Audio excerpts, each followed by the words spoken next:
Okay, so today I'm going to continue discussing the inherent versus the contrivance response, which I started yesterday. But I was like half asleep, and that was pretty funny. Like, I was kind of driving around, but I didn't have the energy to really talk. So the thing is that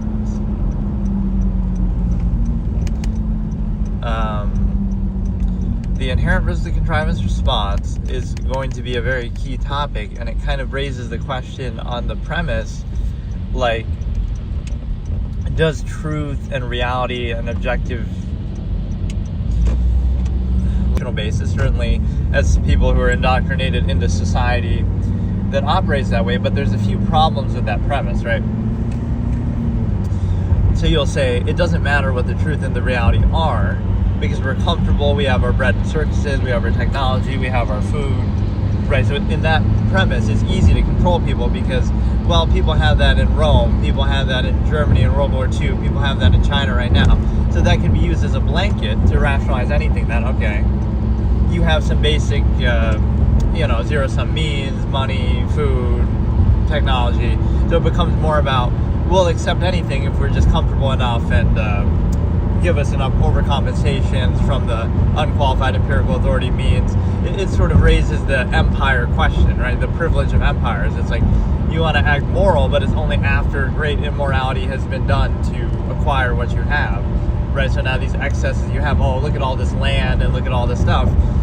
Like, the middle class is the real villain because they turn a blind eye and act dumb, or they are dumb and ignore not only the origin point, like, oh, this land was taken by force, and you could say that's true anywhere, but it, like, the point is it doesn't validate it. Like, you can go along with it, but it doesn't validate it in any special way.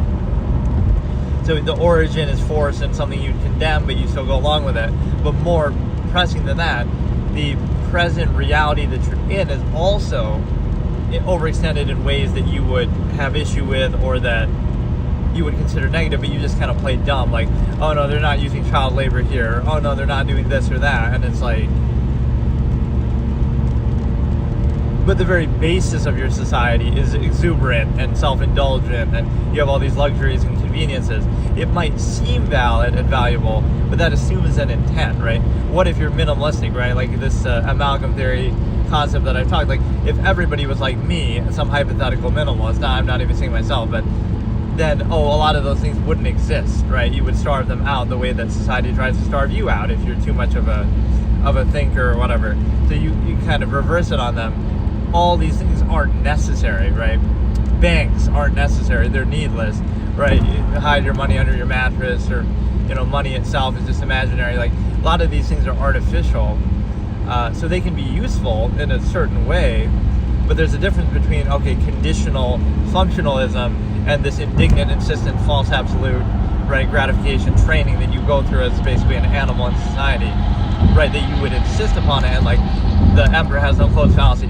Oh, this person lacks the ability to do this absolute thing that I've been trained to accept, even though it's not absolute. Not that, it's not absolute, so it's a means to an end. That's how the absolutists would perceive even such things. Okay, it's a money or resources, it's a means to an end, but that raises a few points too. They might require a lot less, right? People don't require much. You could eat one meal a day, you could sleep on the ground, you could sleep in the forest. And what's ironic about even saying stuff like that is it's a false, like, it's a non-consensual social contract, and it's sort of like a false freedom. Like, oh, well, if you don't like society, just go live out in the woods. It's something people might say mockingly. But the absolutists would take that literally. Okay, they'll try to actually do that, and guess what?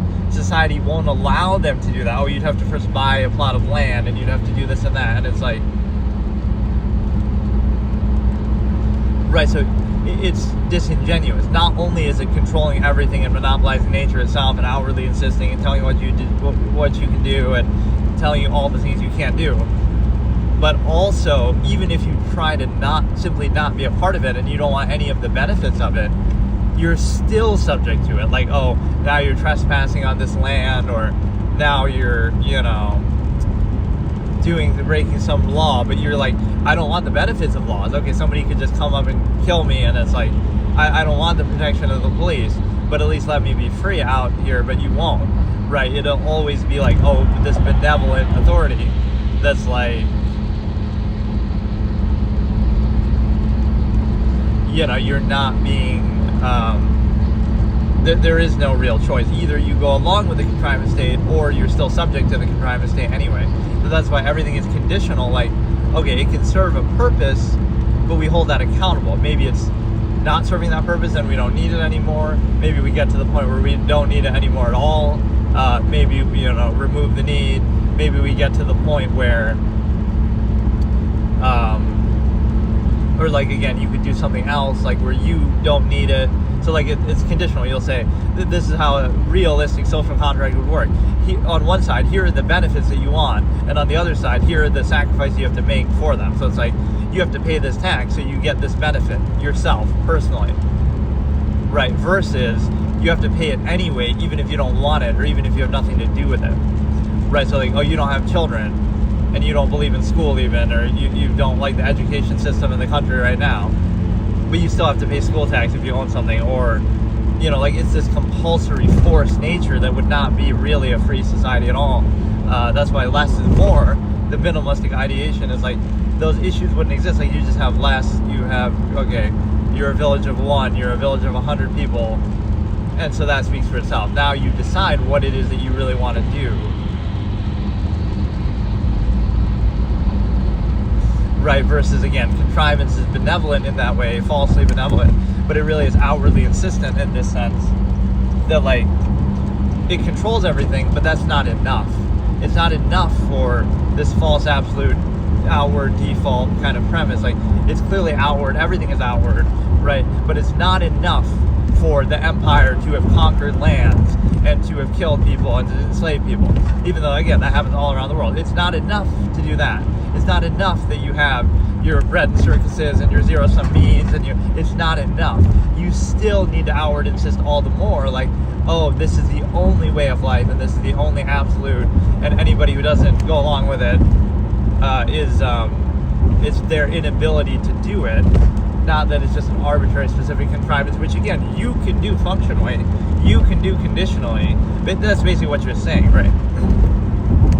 You're saying in the modern era, like, you like bread and circuses kind of thing, you're satisfied by that, so you don't think and you go along with anything, and it's the degree of overcompensation and the manner of overcompensation, that's what it's all about, right? This is the modern meaning of people. It's like, if we have enough overcompensation and elaborate enough overcompensation and social contrivance gratification, that makes it valuable, right? That's what we value, or that's the premise that we use. The problem with that is,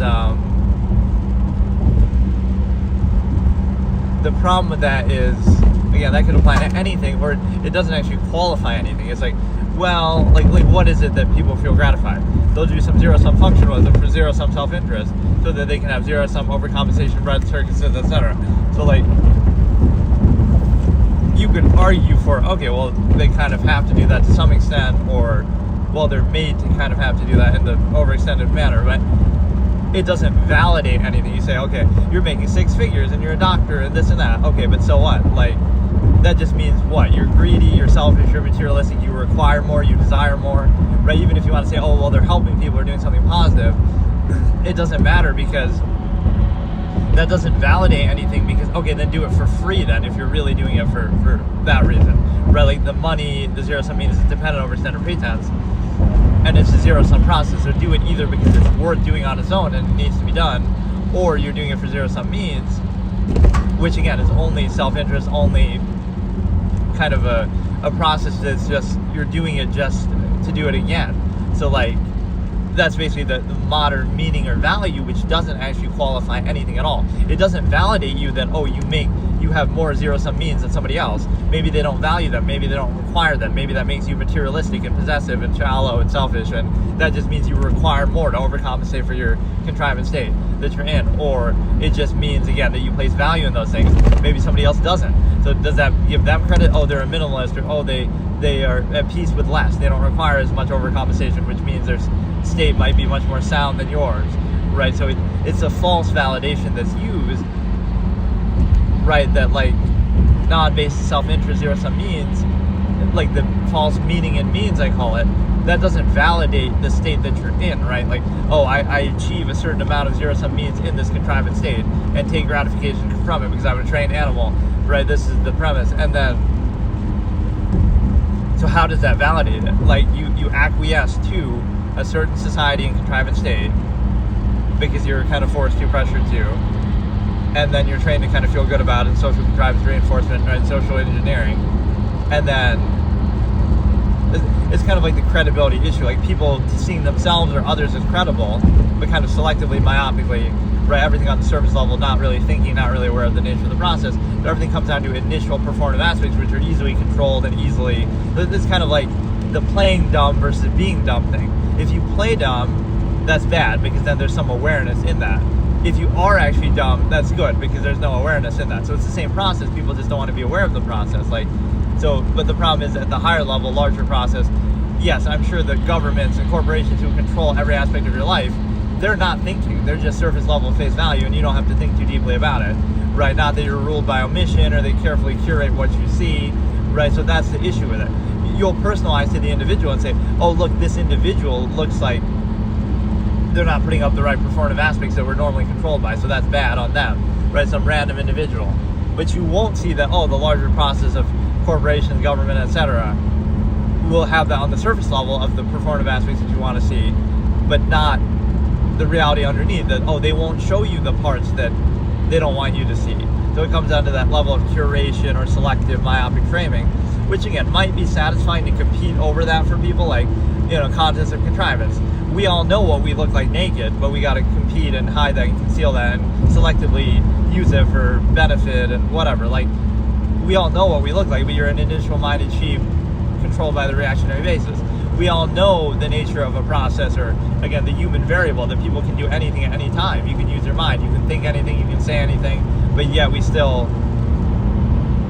defer to it, we still take it seriously, ergo we are controlled by it, right? So it's a weird premise, but it requires you not only to not think, but to even regard the act of thinking or showing awareness.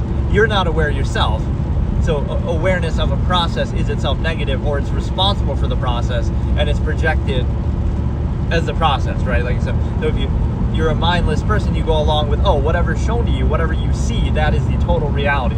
This is like the mass of people. What you see is the total reality. Now, that's not true in nature even, but at least there's less of intentionality to it. But even not necessarily, because okay, certain adaptive elements will be like, okay, this animal evolved to look harmless just to try to bait you in, or vice versa. Like, it looks threatening, but it's really not. But even never mind that. Like, take the intentionality out of nature with that. That's fine. But what it means is,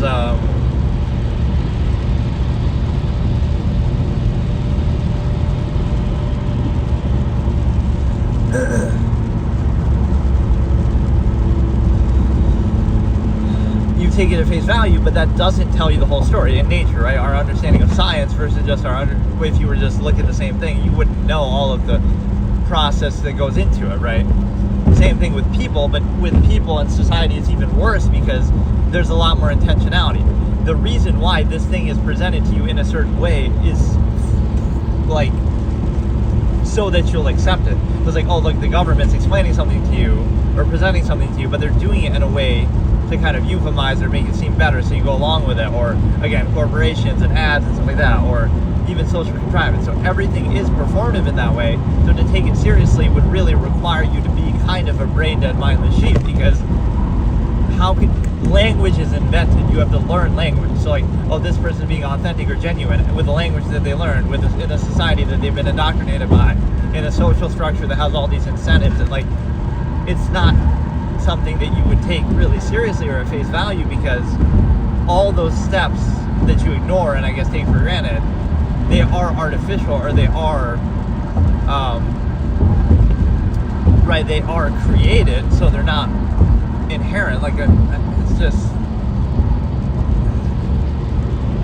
not something that would exist on its own. So it's like you're trained into this society's way of behaving, and then you regard that way of behaving as absolute. It's like, or natural. Not even absolute, but like, that's how people naturally are. That's normal. Well, your normal is different than normal in other countries, than normal in other eras, other time periods. So that just normal just means you've been exposed to the same indoctrination and the same influences and reactions. Like, oh, it's normal to do this thing only because we've been exposed to it by corporations, government, society, teachers, family, when we're too young to think for ourselves. And then so yeah, okay. So your indoctrinated state that a mass number of people just go along with mindlessly, that's normal. But that doesn't really have a definition. A large number of people do it, therefore it's good or normal. But would those people have naturally done it? No, they would not, because it's a result of their indoctrinated state, which can easily be shown by, well, other parts of the world don't do that. It's not normal there. Or other parts of history, and it was normal to do something else that you would consider abnormal. So it's an elusive standard. There's no actual meaning to it, but it's just like, oh, a mindless mass of people do something, so it must be right. Right, the fallacy, things are the way they are because that's the way they're meant to be, is kind of how I explain it, or the term I always use. So, right, that's one issue, but again, it's the idea of taking things at face value that they're stupid enough to be controlled by. And again, the issue is the awareness. Like, you could be aware that, okay, this is a process that's performative, that's used to control people or present things in a certain way.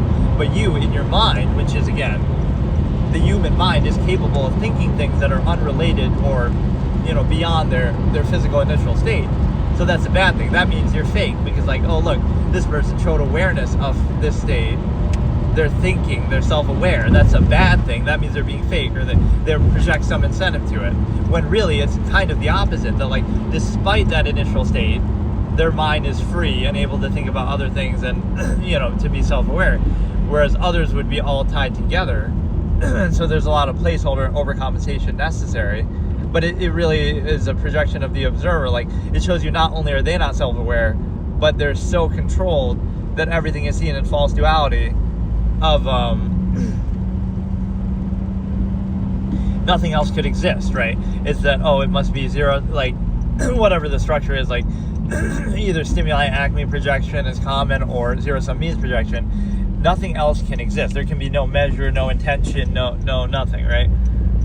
So it's like, let me give an example. Like, somebody doing something that, again, some functional basis, it'll be projected like, oh, you have some incentive or zero-sum means, right? Because that's how they're controlled, right? That's how they would expect it to be.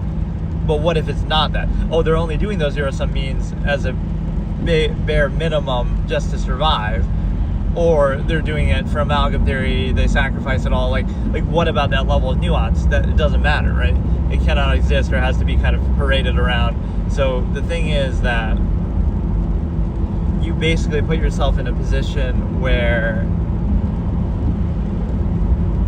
you would rather be controlled by the initial surface level and pretend that's all that exists and ignore the rest, or any citing of the rest is negative, right?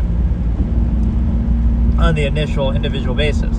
But meanwhile, the people who control you, right, obviously put a lot of thought into what they're doing, and so you don't think that they're doing that, like where they'll present to you what you want to see, but then they'll do something behind closed doors that is obviously with other ulterior motives. Like, it's a pretty simple concept, but again, you're naive or you don't want to believe it. So again, taking things at face value seems nice, like, oh, nice and genuine. Meanwhile, behind, it's this constant dance that we do in society, but it requires one premise that the absolutists would just reject and not even care about. Like, you would have to not think, you would have to not use your brain. That would be the premise. If you think and use your brain, it's like, oh, we gotta do this on a reactive basis. We know what everybody looks like naked, for example. Again, maybe not exactly, but like the general concept. So it wouldn't be that big of a deal. Right, and then there's a time and a place where you can appreciate it or whatever, but like, it's not that big of a deal. You would be at peace with it, so it really doesn't matter. Versus those people who aren't at peace with it, that would project it everywhere. Like, how can I explain it? We're like, oh, it's a big deal, you'll react. Look at the celebrity nip flip on TV, it's the end of the world. It's like, well, you've never seen a nipple before, it doesn't matter, you can't imagine that. Like, you're controlled by the initial surface level because you have no thoughts or imagination of your own. That would be aware, like, okay, everybody has them, it's not that big of a deal. Might seem like boring or somehow negative, but you would be more in control of that instead of controlled by it. And then the other aspect of that is the fact that there's like a personalization or egotism even that goes into like, oh, if somebody's thinking or being objective doing what I'm now. But that's where the long form philosopher comes in. We're like, if I do this as much as I've done it, now that kind of goes out the window. Would this person, oh, he's doing it because of this, you see. This concept is a result of, oh, this thing in your childhood, or this experience you had, or this incentive you have. But like when I've done it this much, this many times, this many topics, this many concepts, none of which really even relate to anything specific or have any real incentive or benefit or conclusion behind them, right? It's just objective observation. It doesn't really make a claim or say what to do. But like when you do it this much, it's hard to attach an incentive, like, oh, he's just doing that because of blank, or right, they tried to discredit or personalize. But at some point that no longer matters, because you do it so much, now you realize, wait, this has nothing to do with anything specific, right? You're just doing it because that's the natural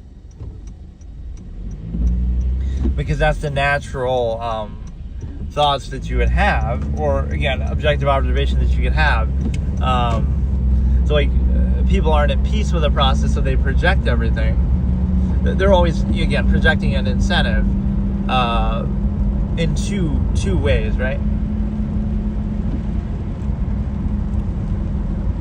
The one way is the fact that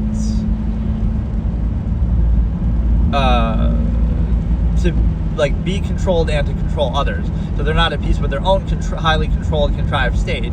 So they project it in others, like, oh, they must want this or they must want that. Again, often zero-sum means or stimuli acme. What if they don't, though? Right? Or what if they have a different measure? They value time, they value specific pursuit, they value amalgam theory, sacrificing something, trying to remove the need for the process instead of reinforcing, regurgitating it.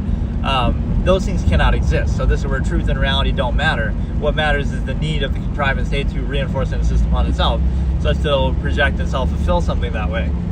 Right? It'll see what it needs to see. It doesn't matter what the reality is. And it has to seek permission or justify itself for against the projections of others.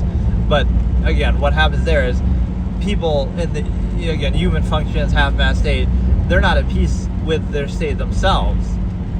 And because they're not at peace with their state themselves, they'll project outwardly because they're left sort of weak and mindless, believing in false absolutes. So they are they'll see it everywhere, like what they're obsessed with or controlled by themselves. Right, so they'll see it even where it isn't there. Right, and even in a negative way, like somebody who sees everything, who's like objective and neutral and aware of everything, they don't again, like the objective mind that I'm presenting, they would see everything and they're thinking about everything and they're kind of open-minded, right? So they're not obsessed or fixated on one thing. They're aware of the nature of the process. For example, like the nudist colony thing I was talking about, it wouldn't be a big deal. So again, they could appreciate it at certain times or whatnot, but they would appreciate everything and they wouldn't be tied to one thing, instead of like, oh, this initial basis or exposure or egotism that's the base of value, right? So, but what others would see is they would project. They're self-insistent, ego basis. They would project something. Oh, it must be something about themselves because they're egotistical and obsessed with themselves, right? Self-insistence basis, or it would be some specific process, right? They'll project, oh, the stimuli acme. That must be that they have some incentive or whatever, right? They could be neutral, and again, they could be objective and free in mind. They could do anything at any time. They're thinking about various things, right? Not limited to their initial physical reality at that time. But what others would project, what others would see, is what they themselves are controlled by or obsessed with, right? So they would see the stimuli acme, whereas the objective observer there would be one of many countless things that they could see, but it wouldn't be any special emphasis. So it says more about the observer than what is observed, because that person would be thinking and free, and again, the absolutist standard would be like direct. If they wanted something like that, they would be direct about it. And so, but that's why you're not at peace, and you're even this artificial two-faced being that is the inherent man, as I call it, the inherent human, right? And your natural tendencies versus the front that you put on, the face you put on, and what you pretend to be. So you're two-faced and artificial, and so you project that in others, right? Honesty or unconditionality couldn't be a thing. Being direct, right, couldn't be a thing. Or having some other measure or something couldn't exist, right? It's this false duality premise. And so what happens is,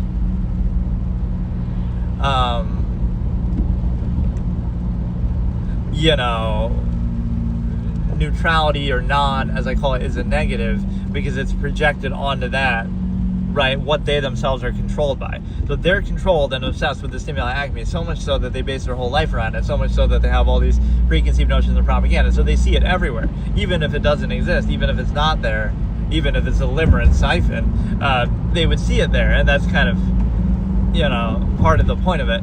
But you observe you observe or reveal the nature of a contrivance state, but then you're therefore responsible for it, or somehow it's your fault, right? Like, they would have issue with it if they thought about it, but they don't think about it, so it's the person who does think about it or reveal it, and there's too much incentive to control with it, etc., that it wouldn't be empirically revealed. That's the whole basis of unqualified empirical authority. But basically the point is that like, you have to dumb something down so that people understand it, but then in the process of dumbing it down, you have to appeal to the very basis by which they're controlled. So if you're trying to reveal how they're controlled or free them of how they're controlled, you have to dumb it down to a way that they would be controlled, and then they'll point to that and say, oh, look, you're trying to control us with this, because for once you're not trying to do that. So the one who isn't, or you're only trying to do it to try to remove the need of that control in the first place. So the one person who is unconditional is like, they point out, again, this is like the expression, not my expression, but like, it's easier to fool people than convince them they've been fooled. It's like, you appeal to the way that they've been controlled their whole life to try to reveal and expose to them, look, this is how you're being controlled. Aren't you upset at this? And they'll say, yes, we are. How dare you try to control us like that?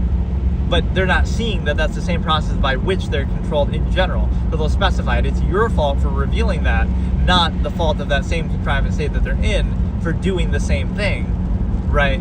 And if you don't appeal to that, then they'll just not, it won't get any attention, or like, it'll be ignored. So you have to appeal to it because that's how they've been dumbed down and controlled their whole lives. But then if you do it, then either you have to exploit it yourself, or you are blamed as responsible, like, oh, that just applies to you, not that it applies to the process, right? So there's a bit of a sacrificial element that empirical authority would have to do. Like, okay, you do it just to remove it, right? You become the president just to try to make sure there are no presidents ever again. Not because you're going to be a dictator or something, but because you're trying to remove the need for it. Like, you'll try to create self-governance and stuff. But no, they'll project the specific thing they're controlled by. So it's like the minimalist or the neutral and the non. By simply, you're going around, you're not doing anything, you're not saying anything, you're just simply free in mind. You're just an observer. And people are so self-insistent, self-obsessed. You're walking to the same place, but they think you're following them. Or, oh, you happen to be male and they happen to be female, so they project the stimuli acme. Or, oh, you happen to survive in zero-sum means, so they project that. Or, so again, it's used to control you, even if it doesn't apply to you. Or that shows you them. Again, it's both how they're controlled and how they control others, right? The human function, half-mass contrivance, responding basic mentality is like, they're controlled by their base tendencies, because you take the inherent man and you say, okay, you just observe these are just part of their natural tendency and process. Then you condemn certain things and you say, oh, but the stimuli acme is bad. Or, again, the sexual tendencies are bad, so we have to limit and control and restrict them.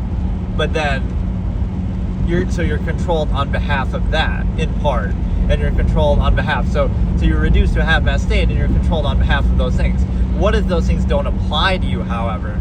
Right? What if you're asexual, or what if you just control those things yourself, or what if you don't need those things or don't care about those things? It doesn't matter, right? It's still used to control you. So that's why people are so threatened by variations, like even the whole trans movement or something. Oh, now you're breaking the stereotypes that we normally use to control people, so now whatever is authority going to do, right? You don't fit in the box, but it doesn't matter. We'll still project that you do, because we need those simple... Never mind the fact that that's not really the issue nor the solution. It's that being male or female doesn't define every aspect of your life, right? There's certain basic things that it could define biologically, but that's about it. It doesn't say that, oh, you have to play with dolls. What does that have to do with biological female? Nothing, right? You could say, okay, some physical advantages that on average men have, but even that's only a high-level argument. Like, okay, the best athletes in the world, yes, you could say are men, but that doesn't apply to your everyday life, right? It doesn't dictate that you can't play sports, or it doesn't dictate that anything really. So we overextend that so much in like an antiquated way. And one of the things I would say also is the fact that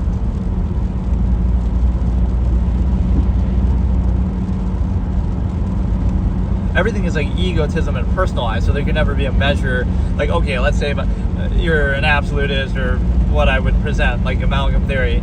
Your whole life is just a means to expose the current contrivance state and to free people of it, and to sacrifice yourself, amalgam theory, stuff like that. So it would be very much like everything is just a means to an end to that. So you wouldn't really be taking anything seriously. There would be no ego gratification, because that's only a lot of things that are only necessary to reinforce that contrivance state, overcompensate for that contrivance state. Well, your goal is to remove the need for it anyway. It's the finality that an absolutist comes with, that like everything is just a means to an end to this larger measure of process, which again, guess what that measure would be projected into? Zero-sum means, or stimuli acme. So like it's really, I wish people could understand this a little better, but it takes too much nuance to explain it. Like, if you observe the nature of a process, what will be projected? Oh, you must be practicing that process. Or even worse, like, oh, you lack the ability to practice the process. Right?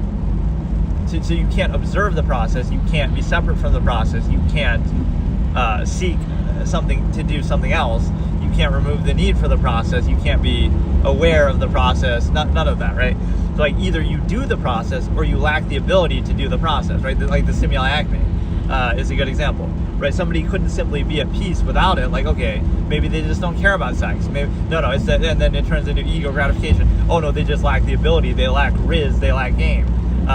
Or vice versa. What if they have orgies all the time and they're not placing any special emphasis or ego on it because they're not controlled by it or obsessed by it the way that people are in a society?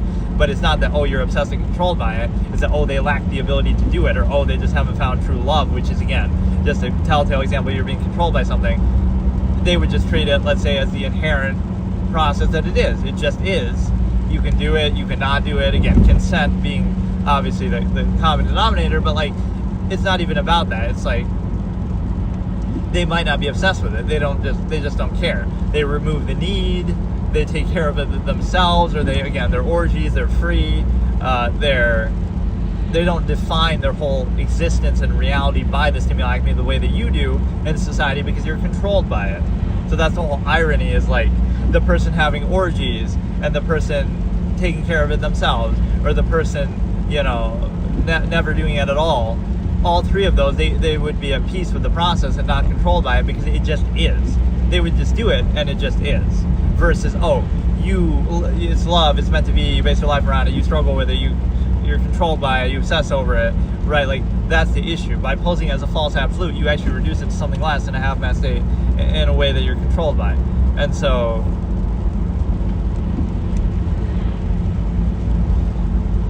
that's tough, because that explanation will just not, if people understood that, then they wouldn't do it in the first place, right? Not in the manner that they do. So it shows you that you're being controlled by it. You can argue some sort of functional basis, like, okay, well, it's good for the family system, it's good for children. But then here's the issue. That would be the point. Okay, it's good for the family system, it's good for children. So say that, or observe that. Hey, honey, this is what we're doing here is so good for the family system, and it's so good for the children. Say that. Don't say, oh, I love you, it's love, it's meant to be a soulmate. Don't say that then. Because that part is just to gratify yourself, bypass your critical thinking, to specify something that's otherwise just an inherent process, inherent reality, part of nature. So it doesn't mean, oh, it's negative or there's something bad about it. It means that it's not absolute exclusionary to everything else, right? And the way that we pretend and bypass our critical thinking to doing that is important, and also censoring reality and stuff like that. And also,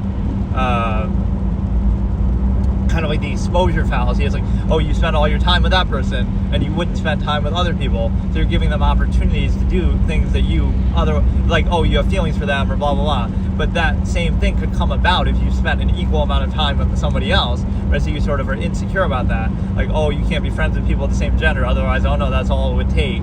So it's an absolute, but it requires prerequisites, just kind of like religion or other things. It's like, oh, it's absolute. Emperor has no clothes fallacy. It's absolute, but if it's not, it's your fault, right? So that's not how an absolute works, right? It's absolute, but anybody who questions it is the problem. You just don't get it, or you just are jealous, or you just can't find love yourself. Right? Think about that framing. It's an absolute, but you fail to achieve that absolute.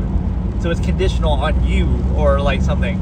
That's not how an absolute works then. It's arbitrary. It's just ego insistence to gratify, control you, train you, tame you by your own base instincts, controlled by half-mass form of the inherent, right? So you're not free, you're a slave to it. But again, you can't observe objectively a process. That just means you don't get it. Emperor has no close fallacy. That just means you can't achieve it, assuming false duality, assuming your intent, right? You cannot. It is impossible to objectively observe the nature of the process, right?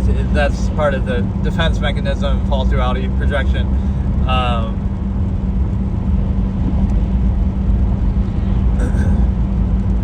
That also ties into like the nomadic lifestyle of an absolutist, or again minimalist ideation that we're presenting here.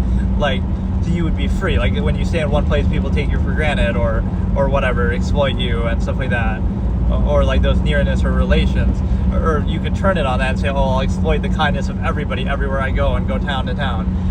But no, it's more like the minimalist would just be like everything just is, especially in an overextended contrivance state that we're in. Like, oh, we value people and individuals, but that's just because of the nearness postulate. If you were living somewhere else, you'd value them, you wouldn't value the people here. So it's conditional, non-based of self. There's no standard behind it. Just literally the basis is yourself, and anything nearest to you is valuable based on that, not actual value for human life or other people or anything like that, even to the extent that you could impact it. Like, for example, amalgam theory, you sacrifice a meal a day, you won't do that, but you'll insist upon some nearness postulate around you. So it's all just selective pretenses to rationalize the state that you're in, or dependent overextended pretense kind of thing. So there's no credibility in that.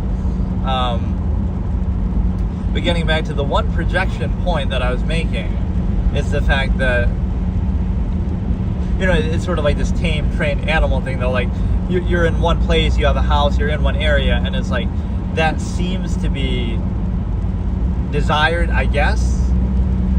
Certainly family system arguable, but that assumes that you want to preserve the stimuli acme, you vouch for the state, right? It should be absolute. Like, okay, so if you have children, right, stimuli acme preservation, as I call it, it means you vouch for the state that you're in, you vouch for the country, the government, the lifestyle, everything. You vouch for it, you validate it, you perpetuate it, you continue it on. Otherwise you have no credibility. So it should be a utopian state. It should be perfect. So your life should be perfect. You should have no complaints, no struggle, no conflict, no expectation of outward insistent privilege, not using it as a prop, not using it for a special benefit or excuse or some purpose, right? Your life should be perfectly validated by the time you preserve the stimuli acme, if you do, because you're perpetuating it. So that's the lack of credibility that people have. Just hedonists can't control themselves, right? At least have an abortion in this day and age, right? But no, it's like, the point is that,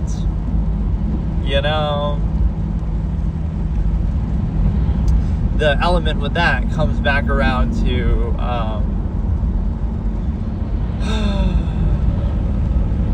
like, what if being in one place and like that isn't really the state that you have? Like, you want to be free, you want to go anywhere, do anything, roam around, just kind of be free, versus being kind of stuck in one place. So that's the specified kind of thing. You have to keep constantly placing undue emphasis to specify something. And the other thing is, or vice versa, the absolutists can see everything everywhere the same. Like, oh, there's same things everywhere, same franchises and stuff like that from a human perspective, or even like nature, everything's the same. It's just a body of water here, it's a mountain there. Like, it's no special emphasis either on things like that. A lot of that special emphasis, again, being used to specify or control something, that people are kind of aimless and arbitrary and reactionary. And on that level, you would look at, like, that's why if you react to social contrivance, like, oh, you're walking down the street and somebody uses a pickup line, and oh, that's how I met your mother, how I met your father. Like, if that's all it takes, then it shows you it's arbitrary, so you can be controlled by anything. Same thing, like social contrivance, you're controlled by the degree of undue emphasis or whatever like that. The absolutists would reject that premise, because it's like, you're walking down the street and you have no sense of purpose, you have no aim, you're mindless, you're reactionary, you're empty. So now you concede to a non-value subversive state, you have no credibility. And so now you'll react to something and do something based on some random person you encounter. That's framed in gratification socially, like, oh, but that's good, we value other people and humans. Not amalgam theory, though, by the way, but whatever, never mind that. It's more like you value something, just you're aimless, you're mindless, and so now you react to something and act as though that is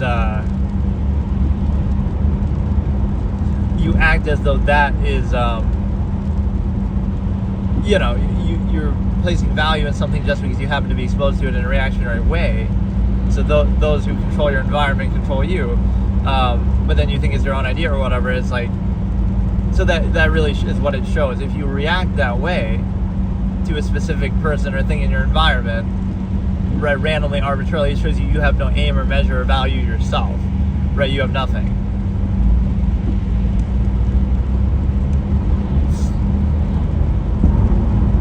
Right, so if that wasn't there, you wouldn't react to it. If something else was there, you would react to that. So you allow yourself to be controlled because you have no aim or value or purpose yourself.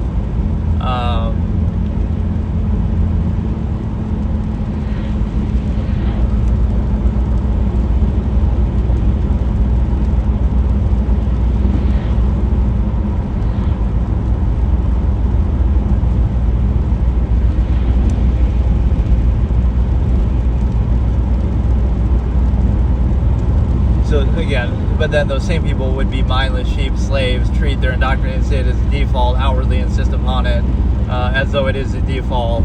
They have no credibility to do that because of the inconsistencies just presented. They can do that. They can live that way themselves, but that's the kind of false absolute default empire basis, is like, no, but your lifestyle that you treat as false absolute default is sucking dry the planet and certain, corporations you're supporting and wars that you're paying in taxes. Like, so that's again, not only is it the bread and circuses that you'll let things be and you'll go along with any contrivance state. If you just have that, it's something more. You'll turn a blind eye or play dumb or actually be dumb to all those things that you're supporting and benefiting from if they're just out of sight, out of mind. Something happening in front of you, that's horrible. But we kill innocent people in another country for oil and stuff like that. You're just fine with that. You'll pay taxes for that because you don't care, or you'll go along with it. So it shows you there's no real standard. It's just a matter of the incentive that people benefit from and the kind of playing dumb or keeping it a little out of sight, out of mind. That makes it okay, even if it's the same process at work. Euphemize it, a little propaganda, that's fine.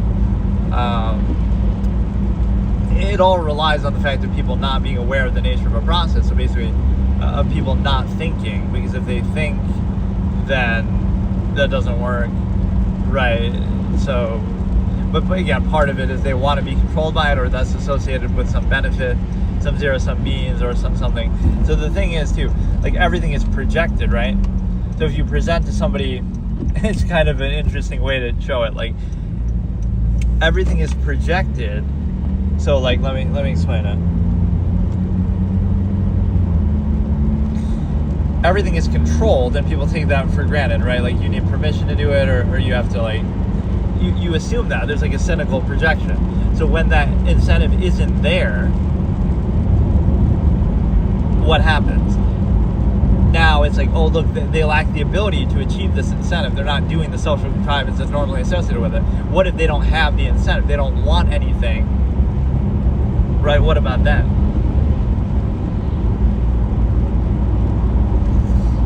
Right, so it can't be that they don't have the incentive, therefore they don't need to do the corresponding contrivance. It's that they lack the ability to do it.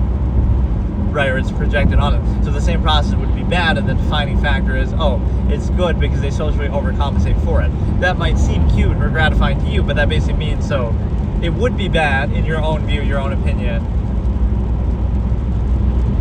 but it's not because they covered up by social contrivance, like, being nice. So, the empire or the unqualified empirical monopoly over nature, right, by corporations, etc., you would call that into question. You would have that cognitive dissonance in your mind. But now, it comes down to, well, this monopoly is okay because at least the cashier was nice about it, versus this one isn't because they weren't. So it's so selfish and egotistical, like, well, but they were nice to me, that the social contrivance, that, again, you would have issue effectively with the same process if you were made aware of it. Think about it like they live glasses type of thing. Like you see, oh, this can took child labor to make that you're about to buy, or this product took ravaged this part of the environment and makes this into a third world country that otherwise wouldn't be, because we're ravaging, their resources and stuff like that. Oh, but you don't care, right? But like if you were actively made aware of that as you're doing it, you wouldn't go along with it. So that's what it requires, right? Any error requires itself to be treated as false absolute, even while being aware of the false inconsistency of those in the past. You don't want to think about them. You go along with them as though they're absolute. You perpetuate them through the stimuli acme preservation. You also get the bread and circuses benefit. You also ignore kind of the nature of the process. It's not that your process or one process is any better or any more consistent. It's just that you ignore it, right? You're trained to ignore its faults, and you can see those of others, and you have to constantly, like socially and otherwise, reinforce it, and selectively kind of frame that to your benefit. So the same process, if you present or observe or reveal, oh, that's bad for you, that applies to you. You created that. You're responsible for that. And it's your fault for not carving it up, even if your intention is to show it. So if you try to free people from it, you're the bad guy. Never mind that applies everywhere else. And that's what might be the whole point of what you're trying to show. Right, like, so you sacrifice it. You say, okay, I'm gonna show you how you're controlled and sacrifice the potential benefit of exploiting that. But people are trained in such a way, okay, they'll see it only on the initial basis. That just means it applies to them, and you don't see it anywhere else. And again, it really shows you that people themselves aren't at peace with it. Then, like, they would have issue with it, but only if you make it obvious. So that's a good lesson, right? Oh, just be subtle, just, again, rule by omission, keep up good appearances. If you keep up good appearances, then everything's fine. Even if it's not, even if it's the same exact process underneath the surface that they would have issue with, oh, just don't make them aware of that, and they're too stupid to think for themselves. So it's like people don't really have standards, they just have reaction, right?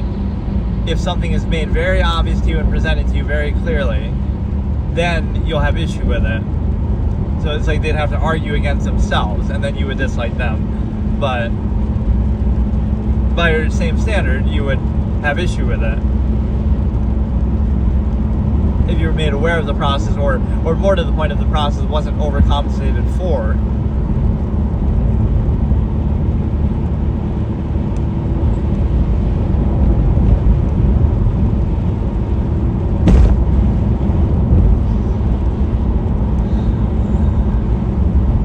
Yeah, again, if you were to observe the nature of the process, be aware of the nature of the process, you're responsible for the process, it's associated with you, because it is, like, this default, that this is a good kind of tool of consumerism and control in that way. And again, people are kind of selfish in that way too, that they, non-based and self-insistent, so they're kind of controlled by that too, and they're never free. It's like, the incentive must always exist, either zero-sum means or stimuli acme, some, false duality, like that. And so if it doesn't exist, it's that, oh, they just lack the ability to do it. Not that they don't have the incentive, or they have some other measure or value there.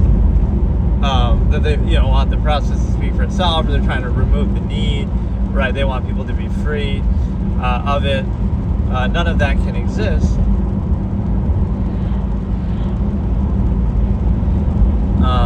So like that's why the control is not, the control is how can I explain it? The control is considered universal and mandatory no matter what, even if the conditional basis on which it's presented isn't there, right? So like, again, let's say somebody's asexual. Now you can't really control them on the basis of sex because they don't care about it. It doesn't apply to them, let's say, but it still will be projected onto them, right? So something could not apply to you, but you're still controlled on the basis of it.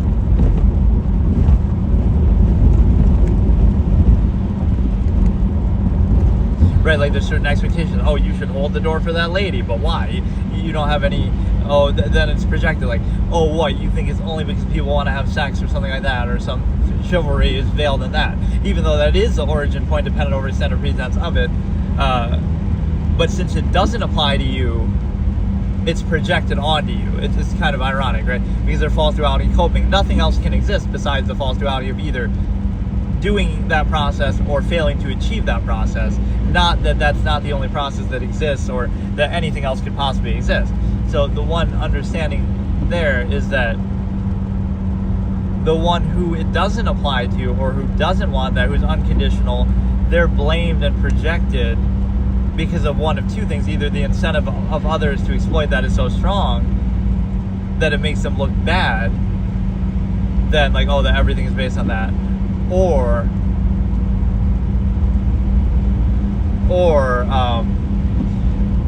that the people controlled by that process can't perceive that anything else can exist, or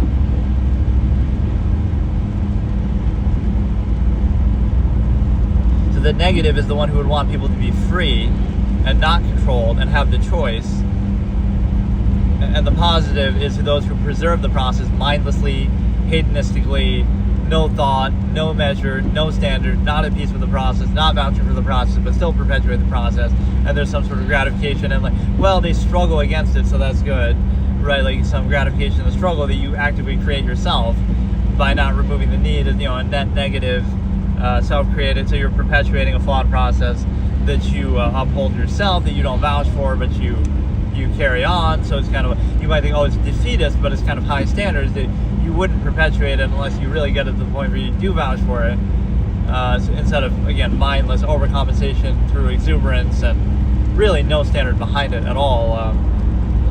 Mindless, hedonistic stimuli preservation would be kind of the common denominator.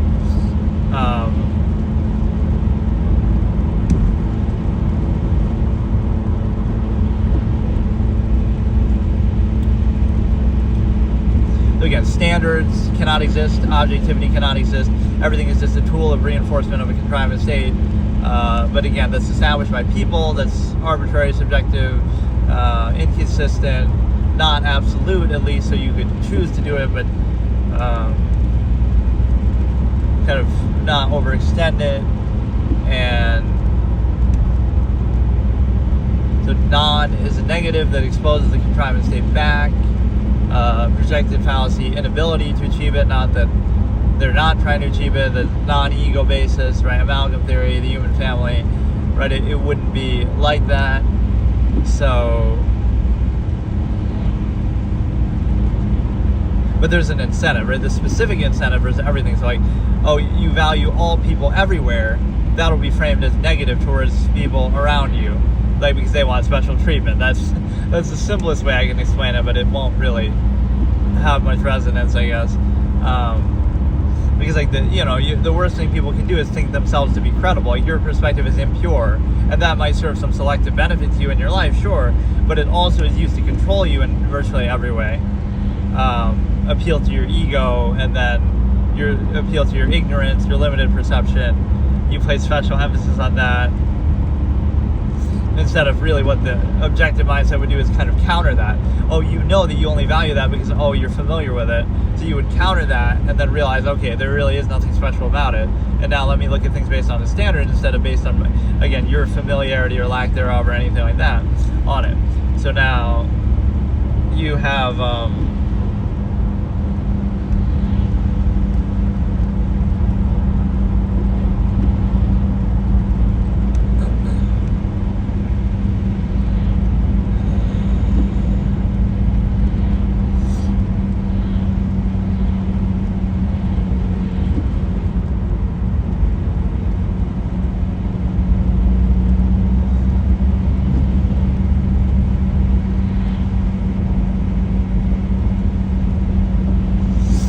So, okay, one thing is that,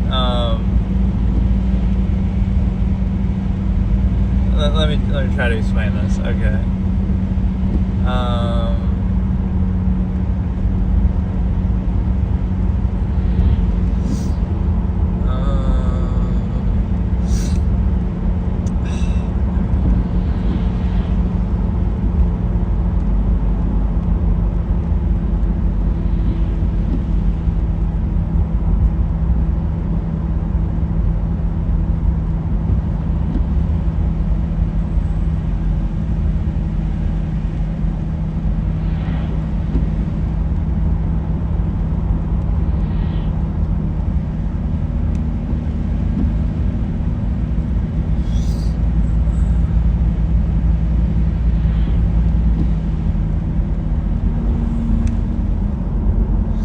try to explain this thing here.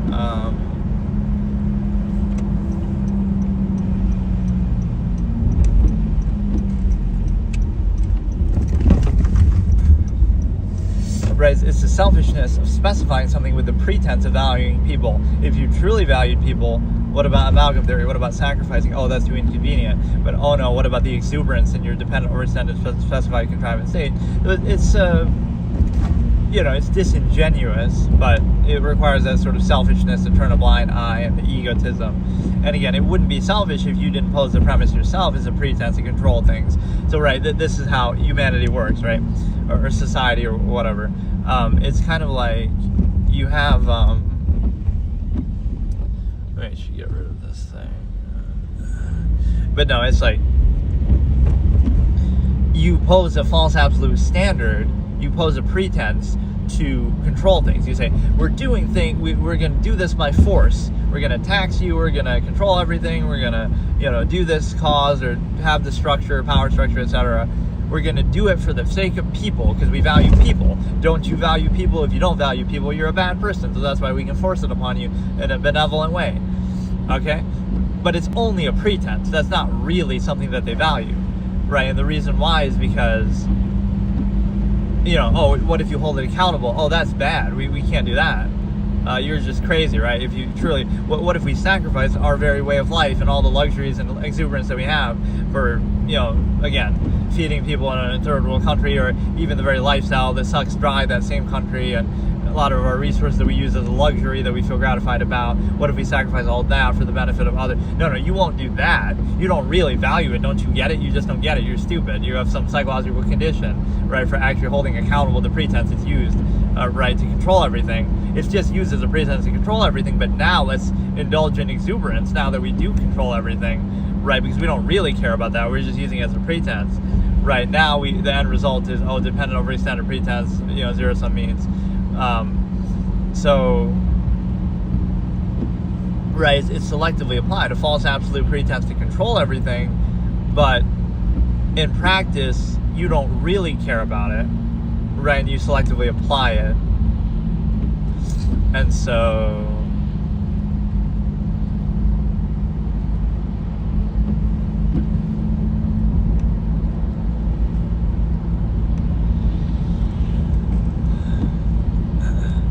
again, the projection of the process, it shows you that they're not at peace with the process themselves, right, in a way that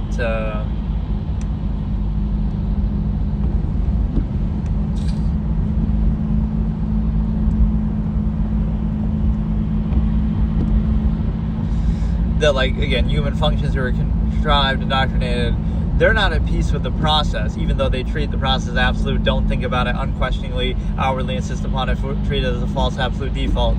They're not at peace with it themselves. You're not at peace with the contrivance state that you're in. But you'll still regard it as absolute and treat anything that makes you aware of it as the enemy, or more to the point,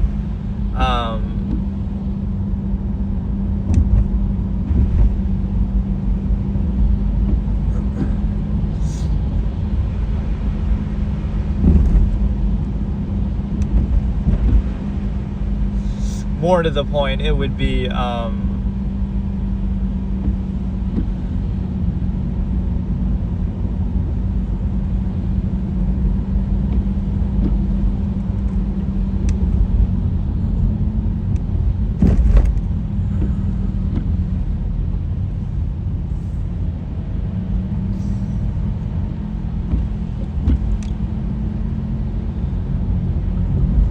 like everything is treated as a false absolute, so it's just a matter of reinforcing it and competing over the best appearances within that false absolute, or the degree of overcompensation.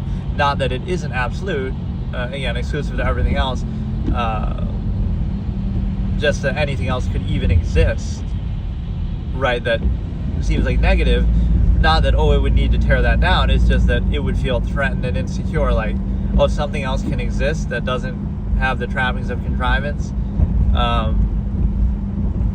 that doesn't require it, that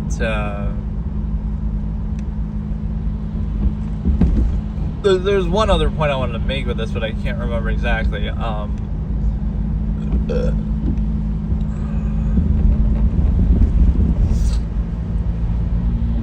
something that's projected onto them as the observer or somebody who doesn't do it, that the unconditional who doesn't actually want it is projected that, oh, that must be all they want, or oh, they lack the ability to do it, thereby showing false duality, thereby, again, either making the contrivance state look bad because it's dependent on standard pretense,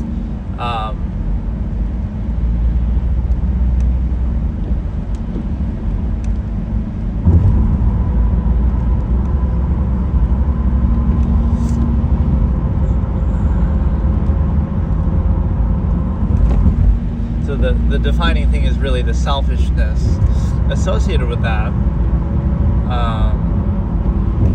Let me is always projected, so it's always assumed intent. That's a big part of it, is like, well, if you assume somebody's intent, you can control them because, or it sort of goes along with controlling them because it assumes, you know, you control what they do, and then if they don't do it still exactly what you want, like, you control everything around them, right? But then they do something different than your intended outcome of that structure that you use to control them, and now you project, oh, they just lack the ability to do it, they don't know any better, or something negative. It's kind of like, it's not enough to control everything around them. If they still don't do the exact thing that you want as a result, then right now you assume their intent too. You say, oh, they couldn't possibly have chosen to do something different, they just lack the ability, they don't know any better, right? Some sort of label, because again, nothing else can exist besides the contrivance state. That's like, again, red and circuses to the extreme is the rationalization. What is the meaning of life, or what is the basis of your contrivance state that you live in? Oh, it's just overcompensating enough to make up for the fact that there is no reason, which would be kind of cute. Like, again, zero-sum means and, you know, excess food or you know, luxuries and different overcompensations and stuff like that, relative comforts. None of that actually validates the state, right? You could overcompensate then for anything, right? That doesn't actually explain anything. It's like, oh, it's the amount of overcompensations that you have, even at the expense of others in amalgam theory sense, right? So what exactly does that validate? It doesn't validate authority or empirical state. The other thing it also doesn't do, you know what also is one thing that ties into this discussion? It's the fact that having a sense of purpose or passion, or, like, you know, being an absolutist would make others uncomfortable. Absolutists with the measure, and they're going along doing what they're doing. That would be negative to others because they don't have a purpose themselves, or they would project it into something negative. Oh, look, they're selfish, they must be doing it for zero-sum, self-interest, zero-sum means. Or the same process by which you're practicing just in a half-mass state. Or it must be somehow it must be negative what they're doing because it makes them uncomfortable about their own lack of purpose, and no other measure could exist that, like, yes, they're doing it for zero-sum means, but they're doing those zero-sum means so that they can remove the need for the very process, right, that controls everybody, so, like, to end the process. But that cannot exist. So they're sacrificing everything, but, oh, that's bad because they're showing too much of a sense of purpose that you don't have, that makes you uncomfortable, that you have to. So it's kind of a self-defense mechanism in that way. Like, a measure, a sense of purpose, that absolutist kind of sense of goal that they have is a bad thing because you don't have it yourself, because you're in a half-mass state, subversive state. And thinking and being self-aware and objectivity is bad because it reveals the nature of the process as artificial, and how you're controlled. So you're blaming the layer in between the initial and the larger process rather than the larger process itself. You would rather just not think about it and blame anybody who does, because that makes you aware of it. Even if you were to simply observe the nature of that same exact process that is present, you would have evidently have an issue with it then.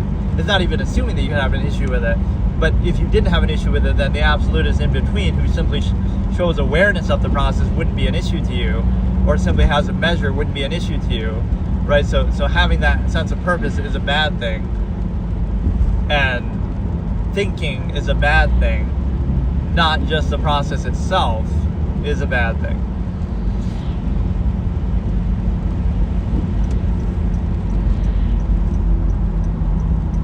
again, the irony of the framing of like, oh, the person who sacrificed everything, oh, they must be selfish and self-centered, versus, oh, look how gratified you feel by preserving the stimuli acme and perpetuating a process that's very exuberant, right? That's somehow gratifying. That's why. Not only is the stimuli preservation discrediting, but it's used as a prop. Like, what purpose or sense of value do you have in your life? Oh, you don't have any. So now we're going to pop out a couple kids and use them as a prop to shield us from that same accountability. Oh, well, the children are the purpose that we had, that we didn't have to have. Meanwhile, there's starving children around the world. So we don't really care about other people. We just care about ourselves, an extension of ourselves. Like, oh, look at our poor little us, that we can't impact those things. Of course you could impact those things. You could adopt somebody who needs it, or you could sacrifice a lot of your life for somebody who needs it, right? If you really value other people. So not only do you not value other people, you would go out of your way and create more people just to hold that as a prop, right? Even at the expense of people who are already here. That would be the sense of an absolutist, amalgam theory, minimalist, kind of where they all overlap, right? Everything is human created. Like, you don't have to do that. So that's what a society, a generation of absolutists could do. You would just stop having children until you get the state to one where you do vouch for it, and then you would preserve only that state, or right, remove it. So it's a higher standard. I know, like, it's a difference of standard. I get it. People have low standards, and they'll just, or no standard, and they're just mindlessly keep humping and preserve the stimuli acme and just do it, right? And defend it, indignantly insistent. I get it. So I'm not disputing that that's the way that things operate, but the standard would be present here. Like, no, they won't preserve the stimuli acme. They actually value human life. They actually have standards. They won't do it until they vouch for it, unless they vouch for it. If they do vouch for it, then that would be a different story. There's an inability that's often projected, though. Inability to false absolute, not that's not absolute, right? So anything established seems to be good. Like, you know, what if you don't require those things? You would invalidate basically the nature of the process, even as it's monopolized and you're kind of forced to seem to value it. You would sort of starve it out. So it's like, oh, you don't require or desire any of those things, but somehow that's selfish. So minimalism and not requiring anything is selfish. Exuberance is somehow not, because, oh, look, it plays into the collective, who's also exuberant, who's also selfish, who's also going to pop out babies and use them as a prop. And the same thing could be used as a stimuli acme privilege. They take offense to it in a specified sense. Oh no, I get that you're trying to personally exploit the stimuli acme for your own zero-sum benefit. That's not the issue, so don't take it personally. We're just exposing and trying to reveal and invalidate the stimuli acme overall. No, please don't take personal offense. I know that again, you're trained to use your sexual nature as a pseudo-prostitution to base your whole life around and get financial benefit. Don't take personal offense. It's the stimuli acme itself. It's all sides of it, right? That would be used to control people by a base inherent thing that's just a natural part of existence. Now it's being used to control you, right, in your whole life. That's what we take issue with, not the specific part of it. No. That's actually really funny the way I said that. Like, it's not the specific that, oh, you on an individual basis, don't mind me. I'm not criticizing you for exploiting the stimuli acme. I'm criticizing the stimuli acme itself. You just happen to be part of it. Right, you're just an example. You're just a symptom. You're just a, byproduct. So, again, if you have that neutral, unconditional thing, that premise, like, you're thinking about everybody all the time, like the amalgam theory basis, the human family, but they're so caught, again, individual human functions are so caught up in themselves, they'll project, oh, self-insistence, it must be about them. But you don't really care about them as an individual, you care about people as a whole. Or stimuli acme projection, like, oh, you could appreciate anybody, so you don't really care about anybody in particular, but they project it. So they're so selfish that they project the supposed selfishness of others. So if you really don't value that and you're kind of unconditional and neutral, it's a false duality framing. You must lack the ability to do it. not that something else could be your priority, or that nothing is, right? Again, that you're neutral. You look at everything the same way, free and an objective, and with no emphasis, no incentive, but they project their own, that they're insecure and possessive, and that's all they care about. That's how they define themselves. So they're so obsessed with the stimuli acme, they're so controlled by it, that they see it everywhere, even and especially where it isn't. Right, so again, the absolutist, the objective eyes, the objective view of the world, you see everything in everything. You see everything as in, you're not limited, you're not narrow, but they'll see only that. Right, so let me try to give you this visual imagery, right?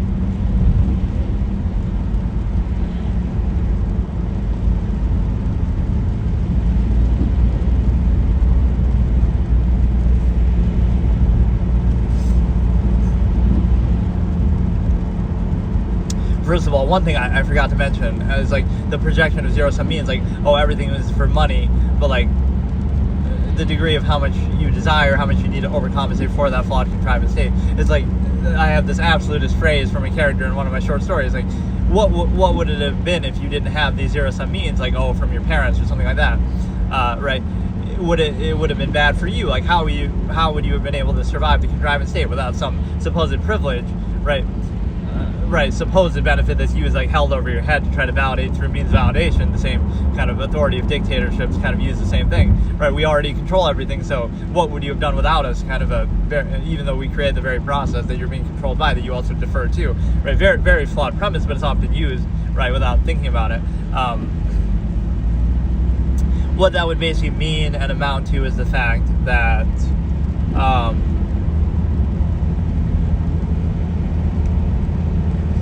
is that, oh, it wouldn't have been bad for you, it would have been bad for contrivance, because, you know, okay, then it wouldn't have been able to control you, or you wouldn't have put up with it. You wouldn't tolerate contrivance controlling everything if it doesn't give you something back, right? It takes monopoly over everything.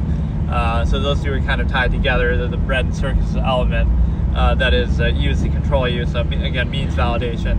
So power, whenever a power structure is present, if it just controls, again, all resources, nature itself, then it's validated no matter what. And if you don't think it is, or then it'll try to starve you out.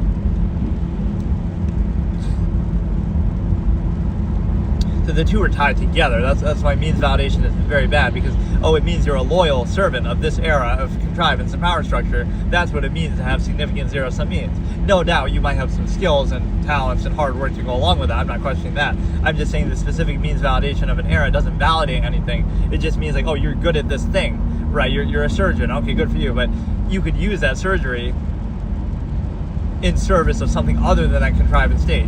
You could be a surgeon for some minimalist encampment, for some commune, you know. You could use that. So I'm not questioning that. I'm saying if it's used in service of contrivance, it doesn't validate that specific contrivance state. You could go to China. Does that so now your surgeon, being a surgeon, validates that Communist Party of China, right? You see what I mean? Like, you shouldn't let it be used as a prop to reinforce that specific contrivance state. But the other thing is, you know, that, oh yeah, like you would see everything. So like, you're free in mind, you're an observer, you're objective, you're thinking about everything, amalgam theory. So you're free in mind. But what others would project that as, oh, that guy must have been checking me out, or oh, project the stimuli acme, or oh, they must want something, or oh, they'll project something negative, because they're not free in mind, they're not aware of the nature of the process, they're not at peace, so they project their own kind of insecurities, that they've left themselves weak, or what they're controlled by. They're obsessed with sex. They base their whole life around sex. They'd be tamed and trained and controlled by it. They define their whole identity that way. They are insecure and possessive about it. It's all they think about. It's all their worth. It's all they define themselves by. So, of course, they would project it, right, in others. So just think about how sad that is. Let me try to frame it in a way that people can actually understand, because I feel like this is still too nuanced. Like, a god comes down in disguise, right? This godlike being comes down in disguise, right? So they appear like a normal person, but they're really a god. So they don't share any of our interests. They don't care about, they're not sexually driven or motivated. They don't need zero-sum means. They don't need to eat or drink, right? Or they don't have those needs, or they have an excess of them, as in, like, they can just conjure up food at will. So either they don't have to eat or drink, they don't need money, they don't care about all that, or to the extent, let's say, if they did, they could just conjure up infinite money or gold or food at will. So either of those scenarios, either they don't require or desire them, or they would have an infinite amount of them, right? So either way, it doesn't apply to them, but they're walking around the world, and you would project, like, oh, look at them in their drab clothing, because they don't care about appearances. They can have anything they wanted, so it doesn't matter to them. They have nothing to prove. But you would project it like, oh, they lack the ability to do your artificial contrivance. Not that they don't get value from that. They don't derive value from that. Or you would project they must want something.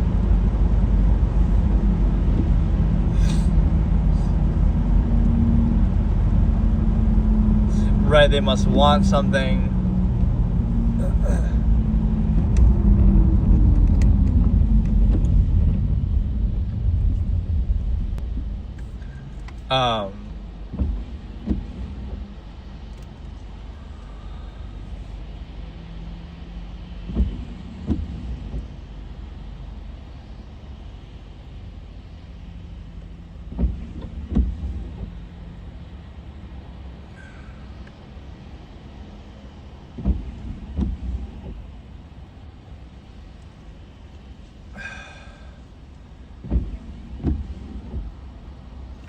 So, again, it'll be a being that would see everything, but what would you see in them?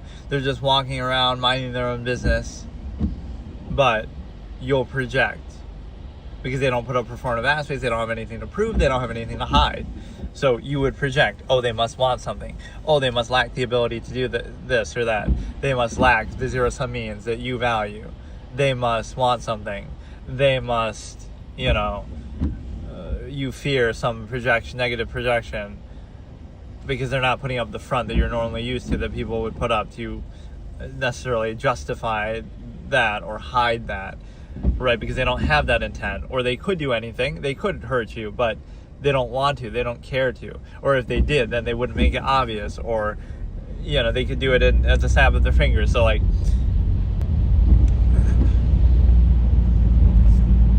it wouldn't be tied to or relate to their performative aspects. And so, right, like, think about it. Okay, an absolutist in the same way, or the way that people are controlled is like, but they're not controlled by that. They don't care about that. So they would have to dumb down and appeal to that, like, oh, I have to keep up these appearances for you.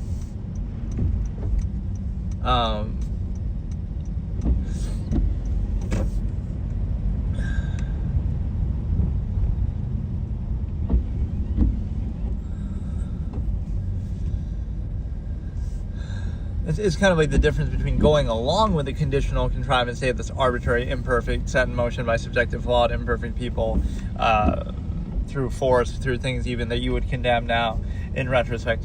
It's the difference between doing that, like tolerating, putting up with it, and actually desiring it, indignantly insisting upon it. It's a cognitive dissonance trick of like, oh no, but you're doing it, so it must be right, it must be absolute, it must be the only way. It's the desire to do that, to see it that way, versus again, it's conditional. You might put up with it, you might go along with it, might be a means to an end, but it's not absolute. You could be free, you could do other things, you don't have to define yourself by it, you don't have to indignantly insist upon it. And then the thing is that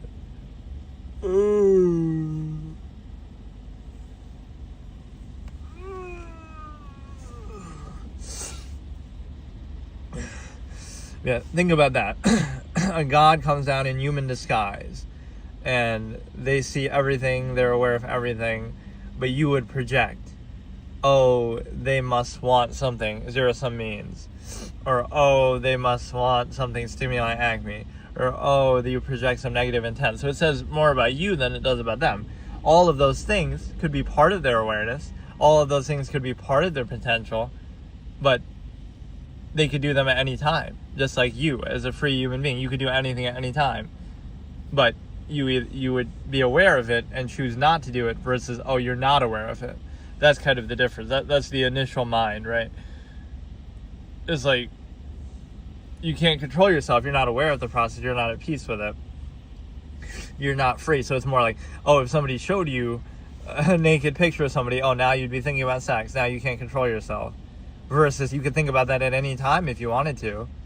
So you either choose not to, or more to the point, you could be thinking about it at any time, but it doesn't define you. You're not controlled by it. You're in control of it. You're free to do that or not do that anytime you want. So you'd rather have that freedom stripped from you is kind of what the premise is. And the reason why is because, like, you're basically saying, oh, you can't control yourself. You'd rather have that control be stripped from you, not think, not be free, not have any imagination. And then what it means is, so now you're controlled by externality. That's what you need, that's what you rely on, that's what you're controlled by. A lot of the things that you would be trained to kind of value, like, oh, this is good, this is right, this is normal, or not, you'd be kind of controlled in that way, that it just is a way for it to be controlled, right? Why can't you just relieve the stimuli acme yourself? What is really wrong with that? Not only are you not hurting anybody, there's nobody else even involved, but it's the control that others want from you that, oh no, that has to be, you have to be controlled by that.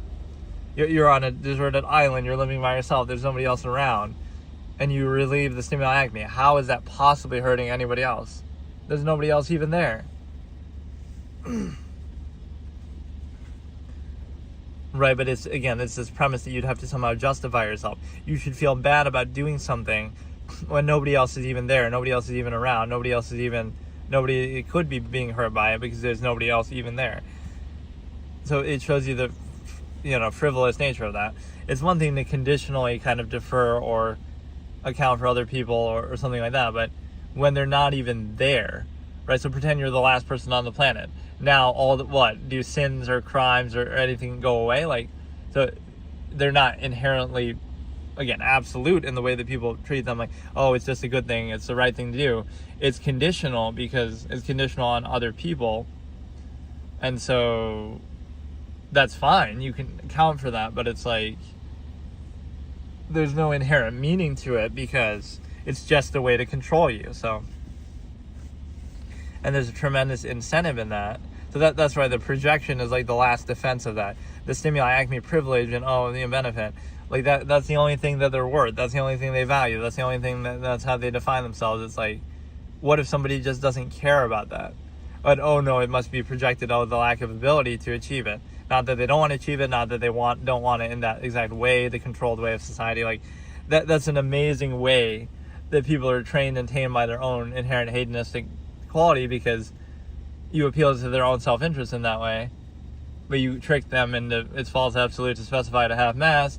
That's an amazing tool, right? And that's why it has to be projected like in self-defense, because as like a defense mechanism, because what if that isn't what somebody values? Now you can't control them on that premise, right? Or you can't control them at all. They don't want zero-sum means, so now you can't control them in that. They don't want the stimuli acme, so you can't control them in that. They're at peace with the process, so it would be free and inherent, and it wouldn't define them, right? They could do it as much as they want, or they could do it not at all as they want, but it would be up to them. So that's the thing. Control is conditional. You're controlled by the half-mast form of an inherent reality or tendency, but it's conditional on that, but it's overextended, even if it doesn't apply. Right, even if it doesn't apply to you. Okay, you're a minimalist, you eat one meal a day, you barely eat, you don't care, you don't want anything, you sleep on the ground, you sleep in the forest. So how do they control that? And how does that not make people realize that they're controlled and potentially be free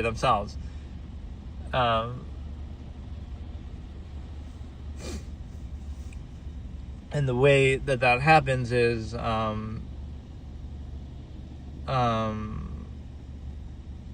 like a false value from the collective, from other people, used as a selective prop to reinforce a specific contrivance state, but not truly valuing them. Right, again, amalgam theory or unconditionally. Because if you did that, again, it would be more like the stimuli could be preservation, accountability, village of 100. Like there would be less people, but it'd be more full, free value. Versus, again, using them almost as a prop, as a tool, as a selfish overextension. That would be the lack of value that people have to have for human life, to overextend to such a mass number, to preserve the stimuli, right, to vouch for the state, not vouch for the state, but, perpetuate it anyway. So that's how you know. People are always outwardly insisting and always, they'd be watching everything you do and stuff like that because they're not at peace with themselves. So they require reinforcement through externality. But they would still outwardly insist upon their own state, or indignantly insist upon it, because even though they need constant reinforcement through externality, meaning they're not at peace with their own state, they would have somehow the compunction to insist upon their state as though it's absolute or right. So they do it as like a defense mechanism. They do it like as almost as if to convince themselves, right? Whereas if they were really at peace with it, there'd be no need. And so you have these layers of contrivance, but none of it would lead to a specific contrivance state. So what's interesting, you could maybe counter and say, oh, that might be regressive or defeatist, but it's more free. Right, it would be like, oh, you have the choice to choose anything, even nothing, even something less, because again, you're assuming the value of zero-sum means, defining them that way. But you wouldn't really feel the need because you wouldn't define your value that way. So it's this benevolent assuming of intent. Everybody must want the same thing in the same way. Zero-sum means, exuberance, bread and circuses. So if you didn't want that, you're still controlled on the premise that you do want that. Right, like, so again, it's a conditional way. Right, the absolutist would remove the need. Okay, they'll get so much of it, then they're free. So now they can't be controlled on the basis of it. But even if you did, even if you're the richest person on the planet, you can kind of bypass those things, but you're still controlled by them in premise. Like it doesn't really, it's still the pretense that you're controlled by it. Or again, the minimalist, like you don't require or desire those things, but now you're so controlled on the basis of them, like how it's still projected onto you to try to control you.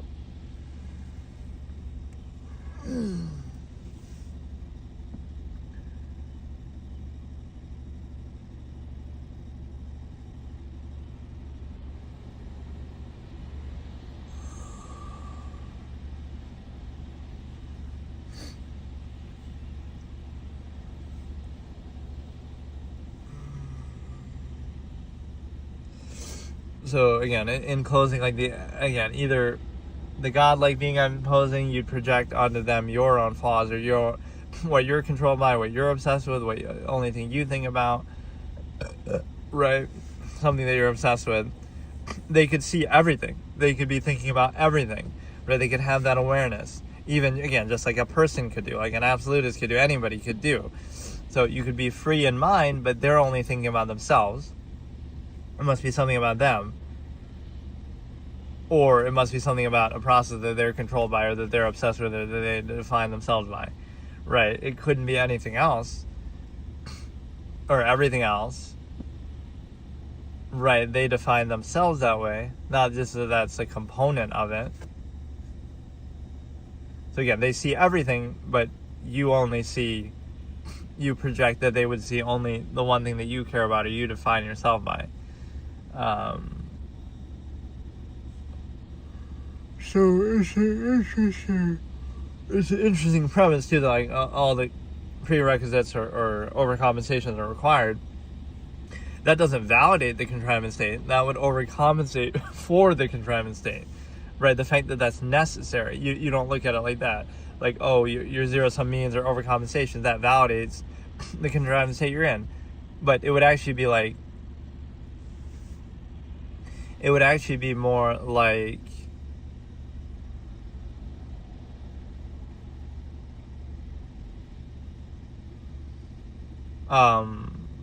you would question, why is that necessary? Right, and oh, if others overcompensated like that too, then that would seem to validate anything. So, right, it's a very odd thing.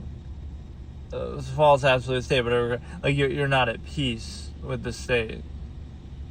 But no, like think about that.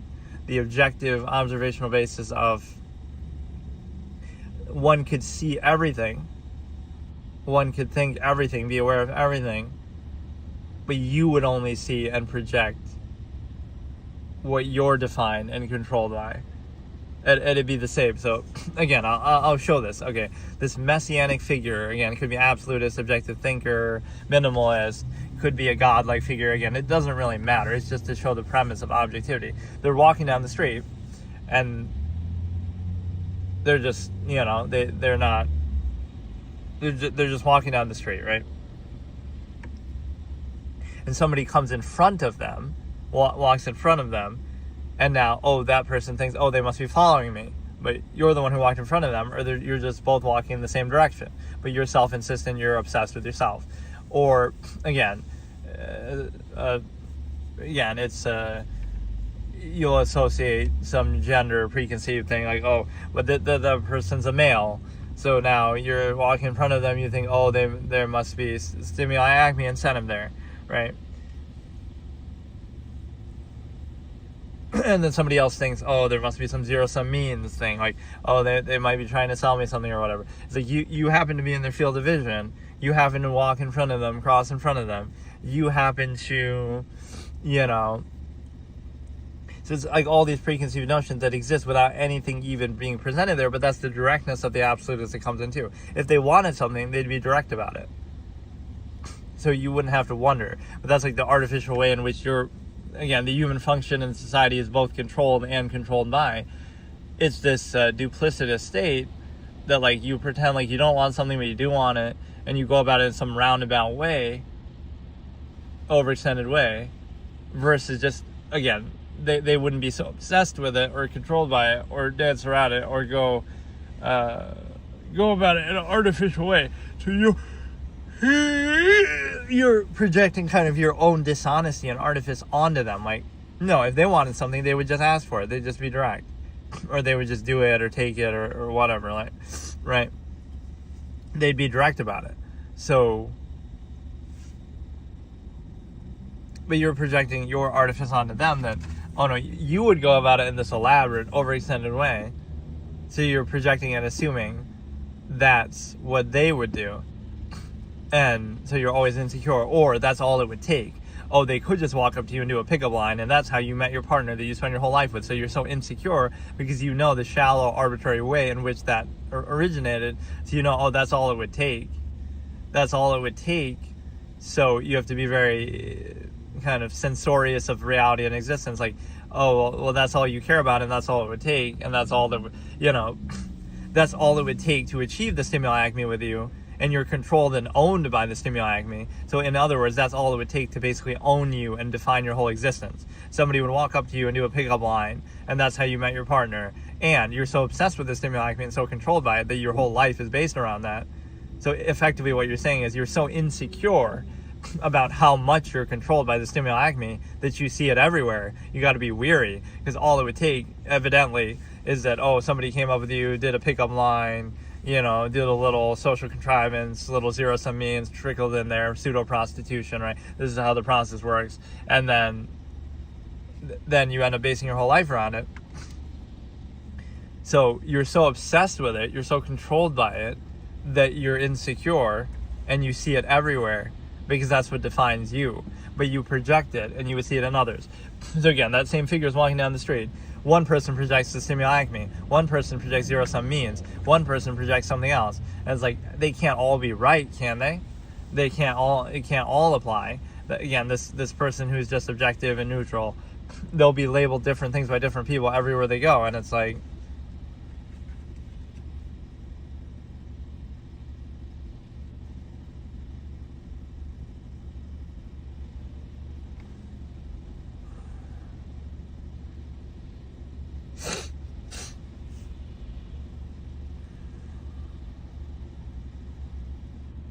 they can't all be right. Or in a certain sense, all of those things would be part of that being's nature and awareness, but they're not defined by them the way that the one projecting it is, right? You're defined by the stimuli acme. You're obsessed with it, based your whole life around it. That's all you think about, all you care about, that's all you are, right? Whereas for them, it would just be, it's just an inherent part of existence and reality. It's a part of everything, but so what? It's just a part. So they don't really care, right? They don't especially place any emphasis on it. So like, to you, that's the end all be all. So you project it and see it everywhere you go because you're obsessed with it, controlled by it, insecure about it, possessive about it, right? For them, it would just be a part of reality. So it doesn't have any special meaning. To the one who's neutral and unconditional, and to which it doesn't apply, it'll be projected. So that shows you the insecurity of it. You're so insecure about it that you see it everywhere, and others have to like somehow justify, like, oh no, that doesn't apply. They'd have to like somehow, prove to you that that's not their interest or something. Not that,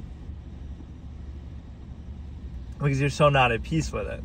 They would somehow have to justify or overcompensate for the process to you, even though let's say it doesn't apply to them. So why do they have to go out of their way and justify it? Because of your insecurity of a false absolute that your whole life is based around. Right, so you're being controlled by your own inherent hedonistic pleasure. And again, your whole life is based around that. And so again, you're very insecure about that. You're very possessive and projected about that. So neutrality is a negative to outward contrivance, say, because it relies on performative aspects, initial things that it's controlled by. So like, what if you're neutral, unconditional? You don't care, you don't have any incentive, right? You have a measure, you have some larger process, so like, you would somehow have to justify yourself. So that's kind of how the premise of society works in a way. It's like you're sort of guilty until proven innocent. You have to somehow justify yourself. You have to seek permission, which the absolutists would reject that basis, or even like seek finality. You would, or that could be the premise, like, oh, all that social contrivance and stimuli and preservation is necessary to maintain something. It's necessary to maintain the current structure of society. Yes, it would be necessary to do that, assuming that that's what you want to do, or that is what ought to be done. So it's a difference of standard, I guess, is what I always say. It would be necessary to maintain that low standard, or that universal false absolute state. That's what social contrivance serves as a tool. Not only anti-thought to counter thought, but also to preserve whatever's in front of you. It's meant to preserve and reinforce and make people overcompensate with it.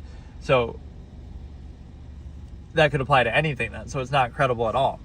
Right, the social norm or contrivance in any era, any society would be, go along with and overcompensate for whatever process is set in place, even if it's set in place by tyrannical government, even if it's set in place by corporations, even if it's set in place by some flawed process, or again, not even flawed in favor of something else, but it's not absolute, exclusionary to everything else. So it's kind of like, okay, that could be what people choose to do, some people choose to do, but it wouldn't be so uniform. It wouldn't be forced. It wouldn't be like, oh, you have to do it, or that applies to you, or that, that's the only thing anybody can ever do. But that is how it's treated. So you're defined by not, as I call it. Like, you're defined by not doing it, not that they're defined by doing it. The false absolute that's outwardly insisted upon, kind of in some weird benevolent way. Let me think.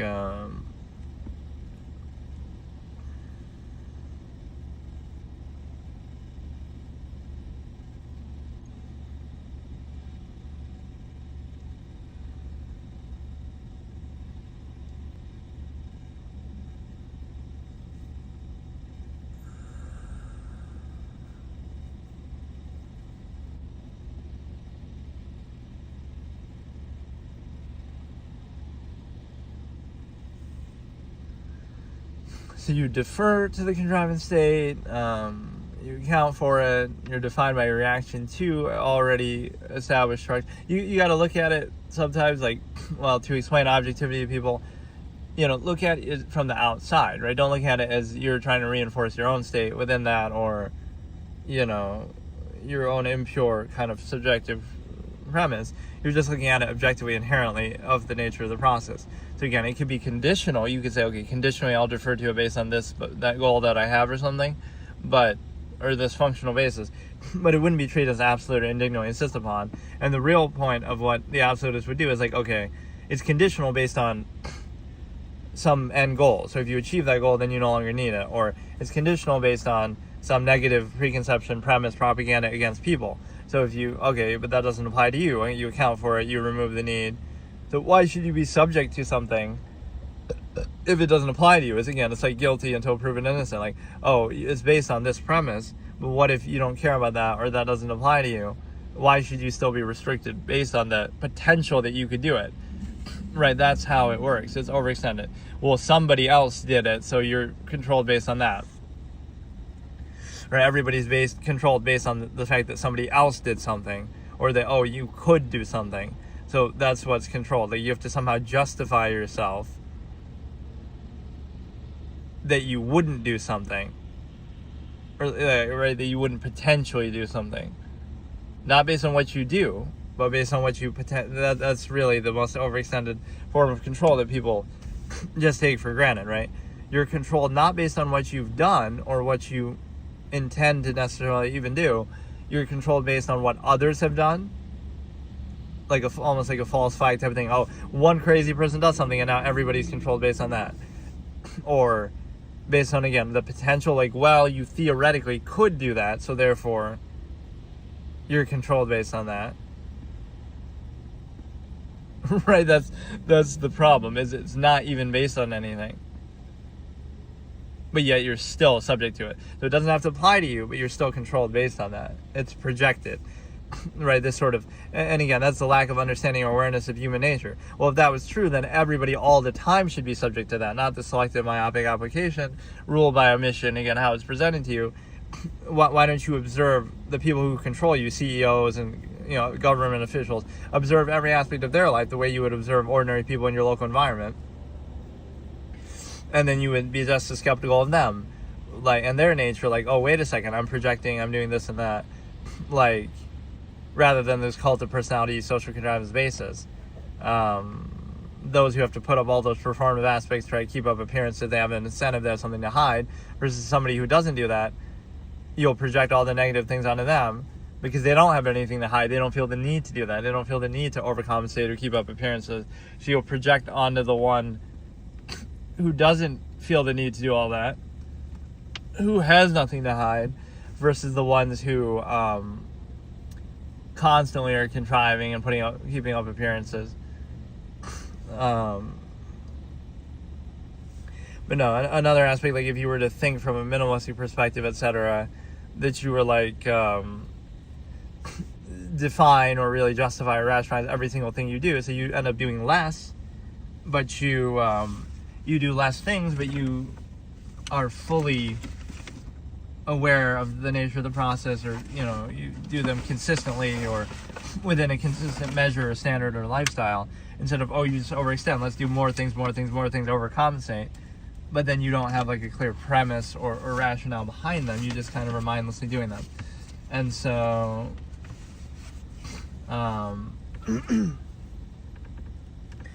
the other aspect is the fact that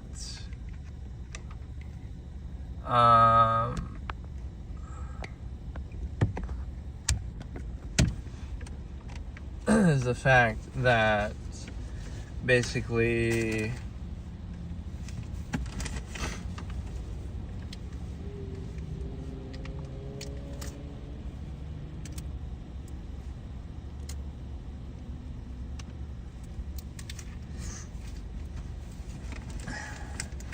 Okay, it's basically the fact that, again, one can see everything, but you would only project yourself, what you're controlled by, what you're obsessed with, right? That's what it shows. So that's the great premise. I have the one character I've written about who is, again, they're asexual and they reveal the semi-acme. They never say that, right? They never justify that or anything. But that's what other people see. So they're constantly projecting that because, again, if you're neutral and you don't have... That's kind of the false duality of it. If it doesn't apply to you, you won't do the things that people who it does apply to do. And those things are part of the same process. Because it does apply to them, they put up certain performative aspects to show that, oh, look, I'm not, right, like, to justify that they're not doing it. It's kind of hard to explain. Like, if something applies to you, you will not only act on it in a way towards it, but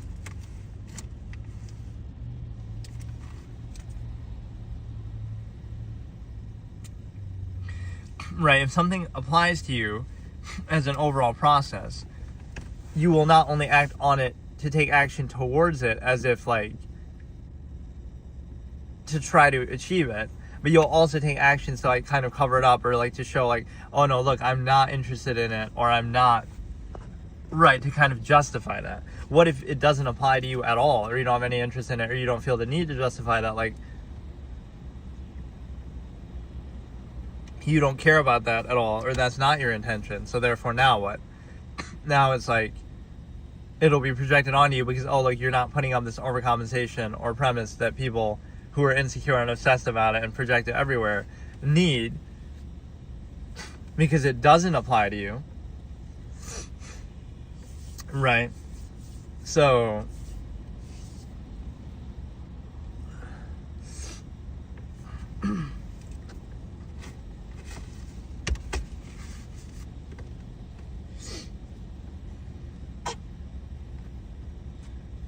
right, so they'll project it where it doesn't apply, but that doesn't hurt their credibility or show that they're obsessed with it, and somehow applies to you that, oh, look, you didn't put up these performative aspects that you need to do to sort of prove that you're not interested in that.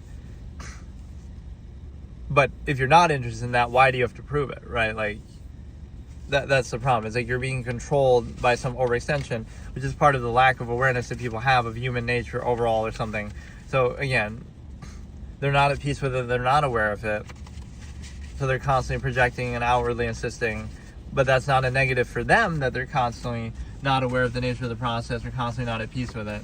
It's somehow a negative of somebody else for what they don't do. Oh, you didn't overcompensate for their lack of understanding of human nature and their insecurity and their projections.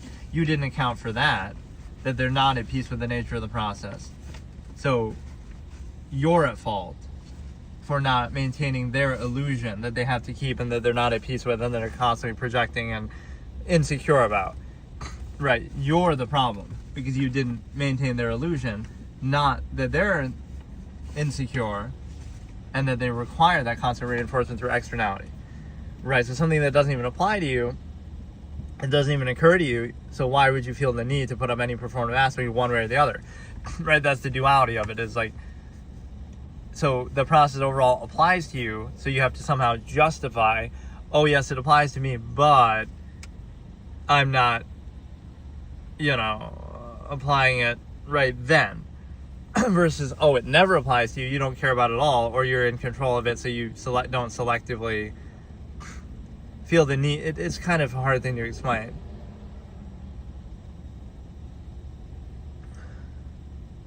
There's like this expectation you have to somehow justify everything, right, in an initial performative way. But again, what if it just doesn't apply to you? Then why can't you be free of that? Like, only if you do something outwardly, then the reaction would come. Instead of you don't do anything, but that's somehow a negative because you're supposed to do something. It's not enough to not do anything. You have to kind of justify that. It kind of shows you the artificial nature and way it's done. Is like people are used to going about things in that artificial, overextended way, so they're so not at peace with the nature of the process that, they think you would want it but you wouldn't directly go about it because they're used to being artificial about it themselves in an overextended way to achieve the same dependent overextended pretense. So it's not enough to simply be neutral and unconditional.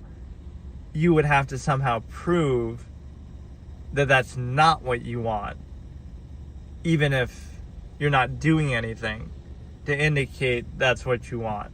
So they're so obsessed with it, they project it everywhere, even if it doesn't apply.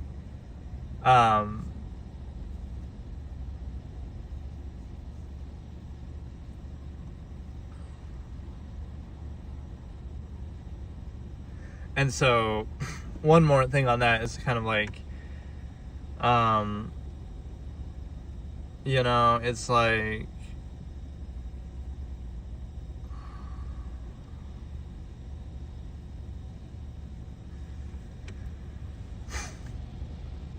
you would have to justify that it doesn't apply, because again, that reflects their own artifice back. They have to be dishonest themselves about an artificial process.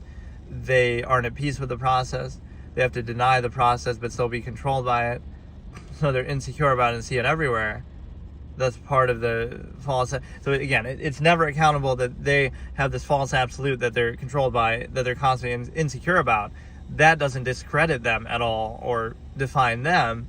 It defines somebody who doesn't play into the performative aspects necessary to maintain the illusion. It was your fault for not maintaining the illusion of their artifice, not that simply, like, by simply being neutral and not doing anything one way or the other exposes the artifice of that.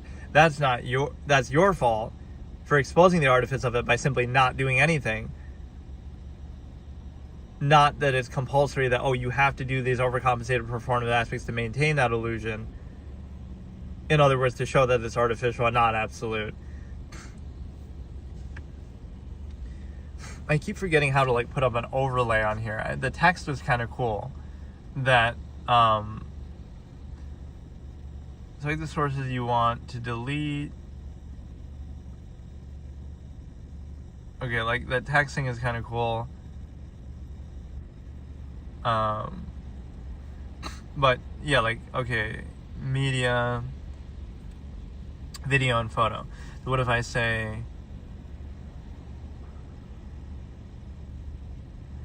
I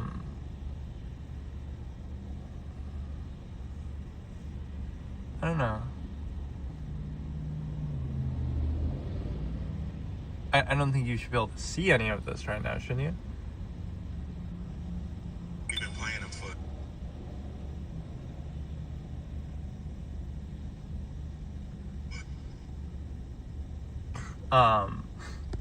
What the hell? I just want to show my thing. Like this. Okay. Let's see, we add that. And then we do that.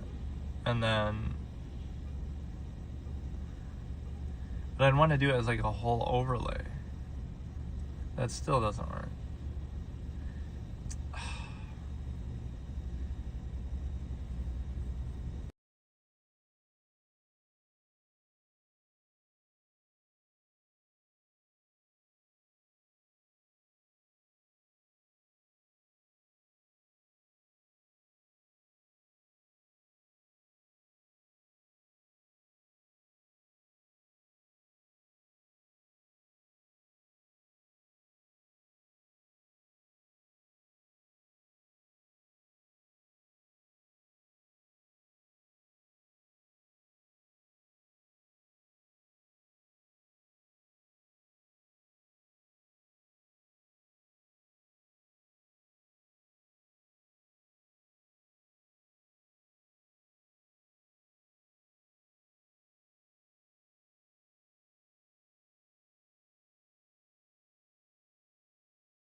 Okay, so let's get a few things here. Like, the ease of tolerating contrivance does not validate or not validate contrivance, but that's like the bread and circuses argument.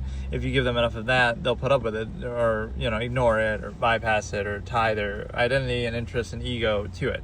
Right, so the problem is that has nothing to do with the contrivance state itself. So you give people enough bread and circuses in Germany, World War II, they'll accept it. Like, that doesn't have anything to do with it, right? The actual standard at work. So that's number one. Number two is that,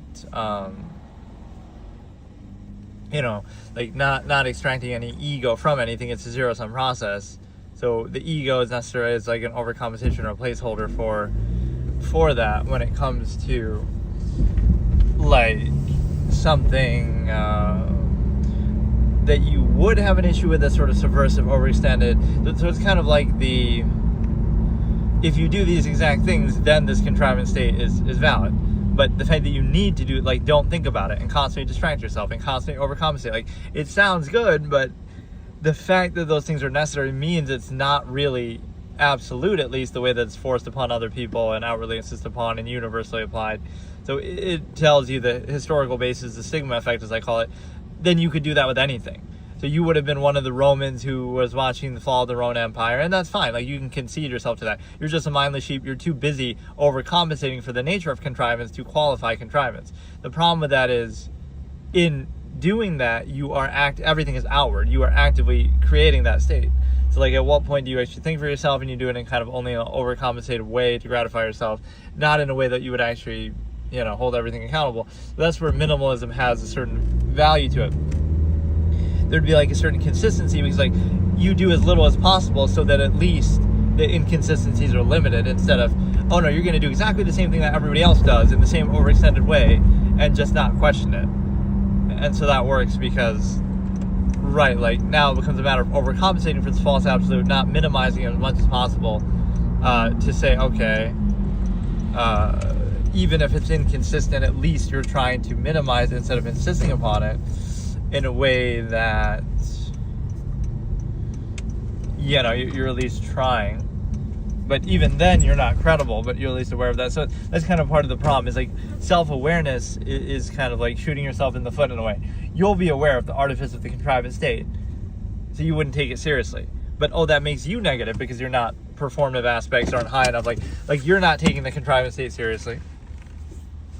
But, oh, that just means that you shouldn't be taken seriously because you're not adequately putting up the performative aspects that would go along with it. Right? Not the fact that, like, you know, you're not taking it seriously, so you won't be taken seriously because, oh, you're not overcompensating, putting up the right expression, etc., that you need to.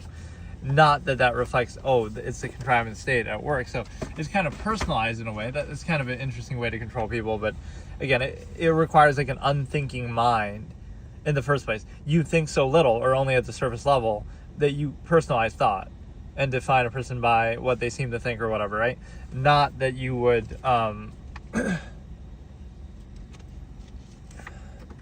not that you would realize, well, anybody can think anything, so now it's up to you, right, what you want to do with that. Like, you know, just,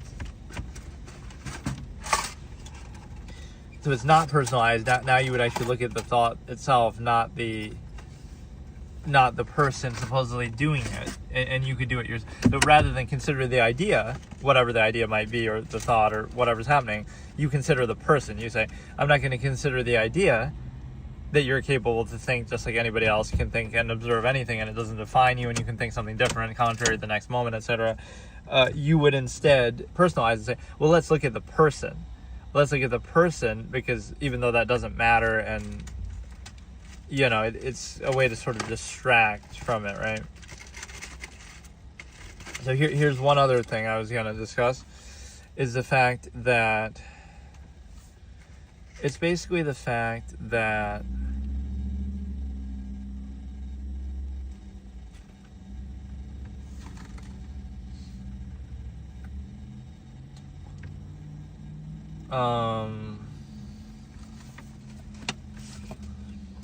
like the inner monologue and thought that people would naturally have is condemned, and tried to be prevented and distracted at all times. Right, thinking is the issue, not the reality around you, by your own standard, etc., or by objective reality, inconsistent with your contrivance state. Or again, the main issue is not even a specific claim. It's like saying, oh, your way of life is wrong and you should do this instead. That's not even what it is, although that's often the false reality framing of objective thought. What it actually is just, it wouldn't lead, nothing would lead to the uniformity that you see, right? Like, everybody kind of mindlessly doing the same thing, going along with the same thing. That wouldn't really happen if people thought objectively. That requires censoring thought. And force and bypassing, etc. So that's where social contrivance is a bit of a trick and a trap. Don't you want to be positive and friendly and this and that, but you're doing that in service of a specific contrivance China right now. Anyway, like, I hate repeating the same ones, but that's what people know about. It's like, but you're never setting or choosing them yourself. You're kind of just mindlessly going along with it. And then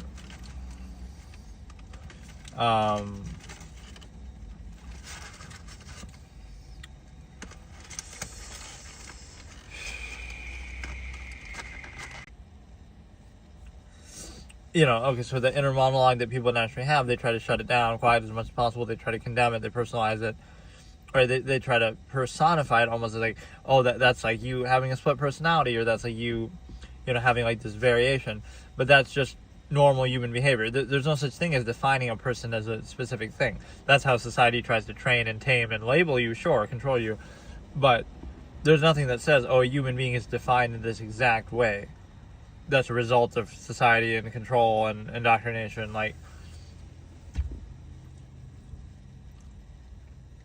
there's a bit of a trick. Yeah, like, people are variables. They can do anything at any time. So just because it's like you're associating the functional basis with yourself, with your total self. Like, it might be useful to do something, right? But you're different at work than you are at home, than you are at other environments. So like you're dictated by your environment. Where you're not so easily or simply defined, right? People are variable, so but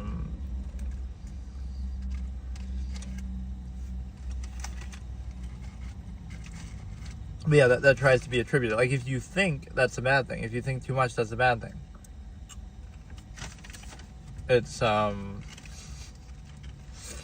pretty funny to expose that too. Like, so it shows you you're so unthinking that you think thought is like some sort of outward practice or negative thing, or like, oh, you lack the ability to understand this false absolute process, or you have to think more, right? Like, you lack the ability, not that that's just a natural state or a choice, or it's projected into false absolute half-mass functionalist state.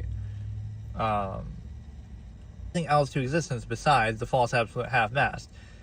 But then there's also the compunction to tell other people what to do, right? So those two are contradictory. Nothing else exists because people are just mindlessly focused on half-mass zero-sum functionalism, which is nothing more than reacting, really, like, it's just zero-sum means, right? Zero-sum self-interest. So that's how people behave and treat it. There is nothing else to existence besides just zero-sum survival and overcompensation for the inherent needs that you didn't choose, like having to eat and drink, and that's all there is in observable practice. That's what they assume, the half-mass zero-sum functional state. But then they would still tell you what to do and how to live and outwardly insist upon a structure. So there's no basis for structure because there's nothing more than zero-sum means, right? Like some lofty false absolute that be posed. So the two are not consistent with each other.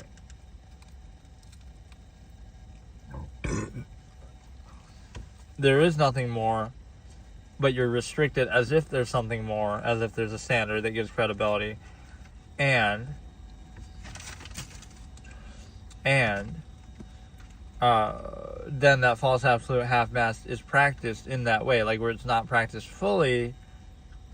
So it's a collective versus self, it's pretense gratification, selectively applied, myopic framing. That's where the functional default will just go along with it, and thinking gets in the way. You got to think about that for a second. Gets in the way of what exactly?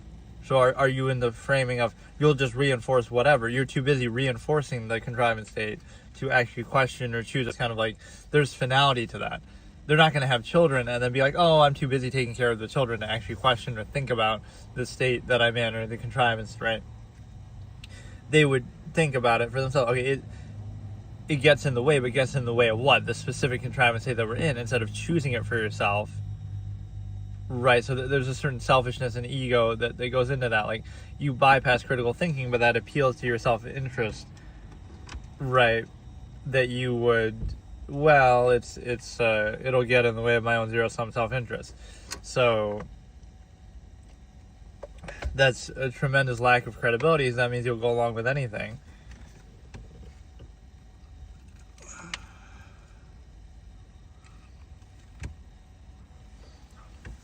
So like, there's no interest in truth or objectivity because it's not useful. It doesn't make a specific case for you.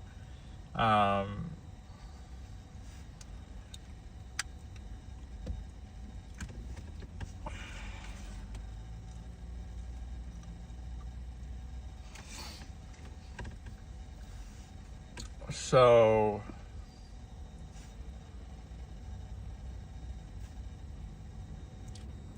it's that indignant insistence that doesn't make sense. In observable practice, people have mass zero-sum means, functionalism, right? So there's no basis in that to outwardly insist or tell anybody what to do. So social contrivance is more like a coping mechanism. It's trying to overcompensate for that lack of value. And that operates on like a herd mentality. Like if enough people go along with something, never mind the fact that the people who are going along with it are indoctrinated in youth before they can think for themselves. So like, that's the way you control people. You do it by force, right? And then you say, look, everybody's going along with this, so why don't you do it too? Herd mentality. That would make some sense if it was done in more of an instinctive way, like people choosing this thing freely, right? Lifestyle. And then, okay, even then you could say, well, you might just have different preferences, right? But it's set in motion that way. So think about it. You're born, you're indoctrinated in youth before you can think for yourself. And then when you are old enough to think for yourself, you say, well, look around, everybody's doing the same thing, so why don't you do it too? But they're only doing it because you were indoctrinating them before they could think for themselves. And most people are just mindless sheep going along with it. So is that really credible? Or is it like, well, you could have done that in any other direction and they would have gone along with that too?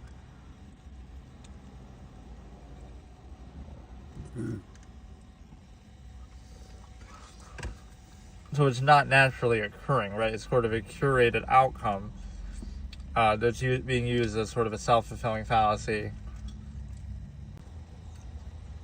But you got to think like the human variable and the human mind. All the personalization of the specific, physical form that you have, or like whatever, your idiosyncrasies, those are just a myopic part of your total potential. Like, so the mind is subjective and infinite, so it's kind of like, and even your physical potential, you can do various things. So what happens is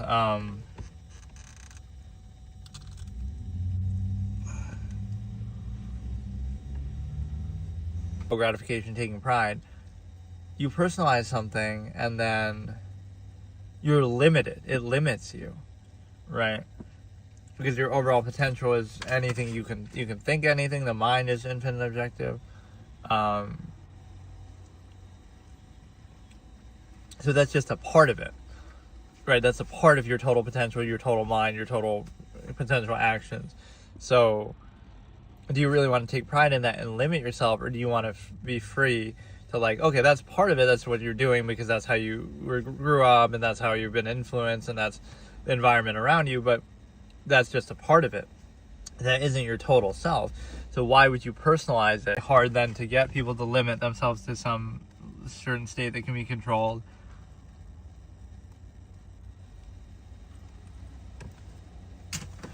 But even because that makes it easier to cope with that limitation, you can still think objectively despite your limited physical state. So, right, personalizing that is very odd.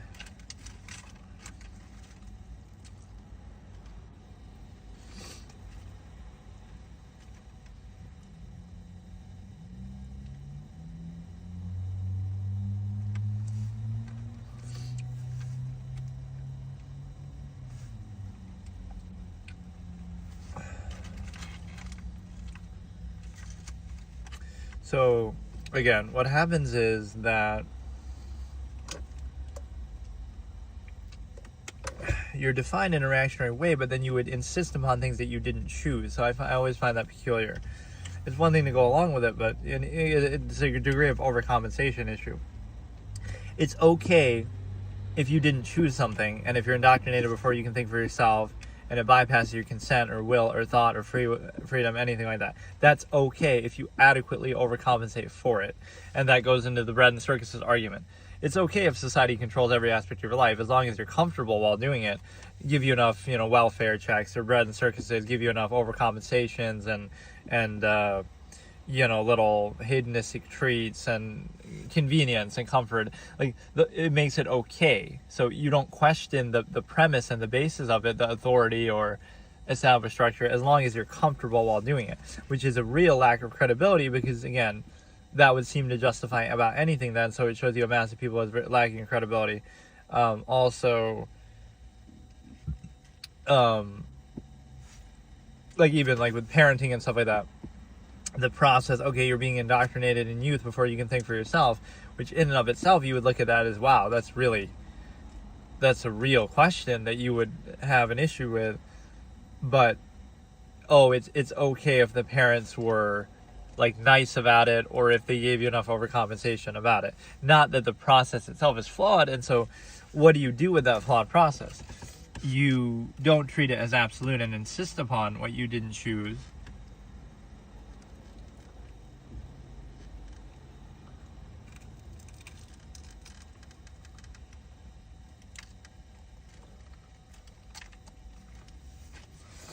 You could, neutralize it. It doesn't mean it's negative, but it means it's a self-fulfilling kind of influence. So now you would think for yourself and then decide for yourself what you value, instead of just reacting to things that you didn't choose in the first place.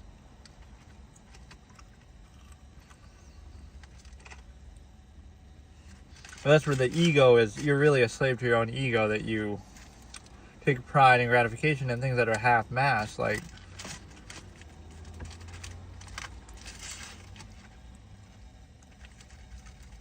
that you didn't choose, that are kind of interchangeable, that are just zero sum. So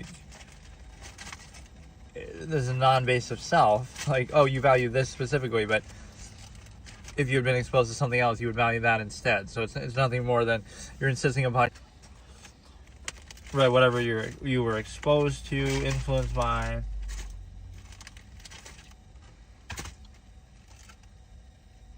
And so that's what happens with the half-mass state, the mass majority is always in. They never get full value out of anything, including themselves, including their own possible, as to try to have as many possessions as possible, instead of fully appreciating them or any of them or anything. So that's where minimalism is actually kind of interesting. It would be framed in false duality, you must lack the ability to do more things or have more things. Not that you don't require them in particular, because you fully appreciate all of them, so it'd be condemned or labeled in a certain way. Look at this person obsessing over this one thing. But that means they're getting full value out of it or really appreciating it. Whereas you are not appreciating anything, therefore you require more things. So it's not saying one is even better than the other. It's just they're getting full value out of everything. Even if it's less thing, then they have less things. Versus you are getting less value out of more things. So it's kind of the same process at least, and the same result. So, but at least that they're choosing, but you're kind of just breezing through things and never getting full value out of any of them. So you're kind of creating this imbalanced overcompensation dynamic.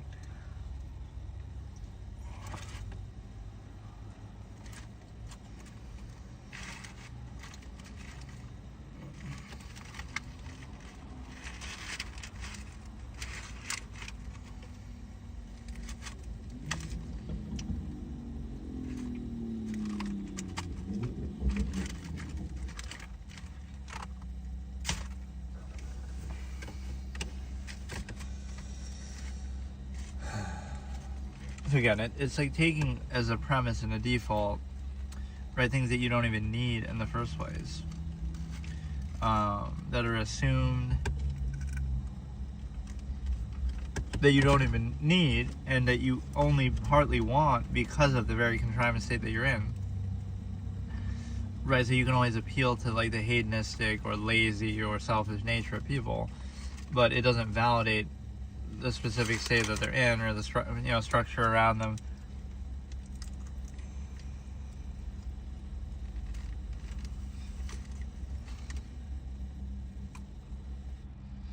But they'll reinforce it or associate it with their own identity.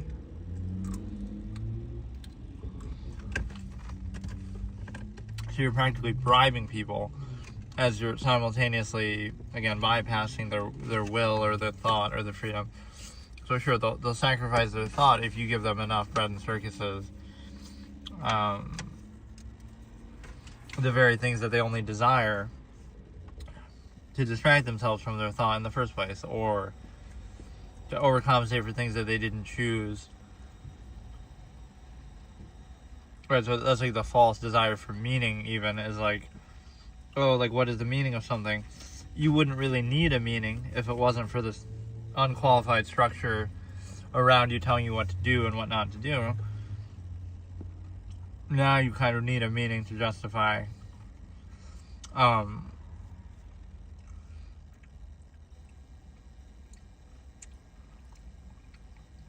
right, how that's justified, being told what to do and stuff like that.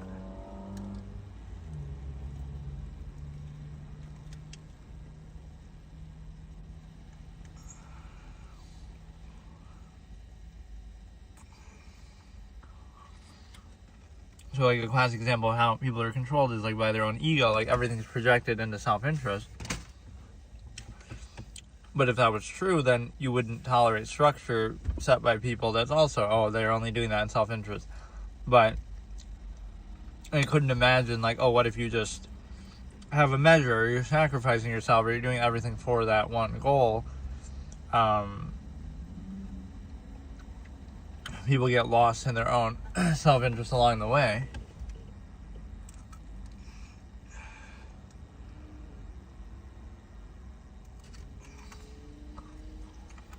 Like, what if it's not about zero-sum means, or that doesn't validate anything, you don't get any ego from that.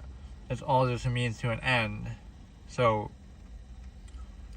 that can't be perceived like, oh no, that is the meaning, or how you're defined is zero-sum means.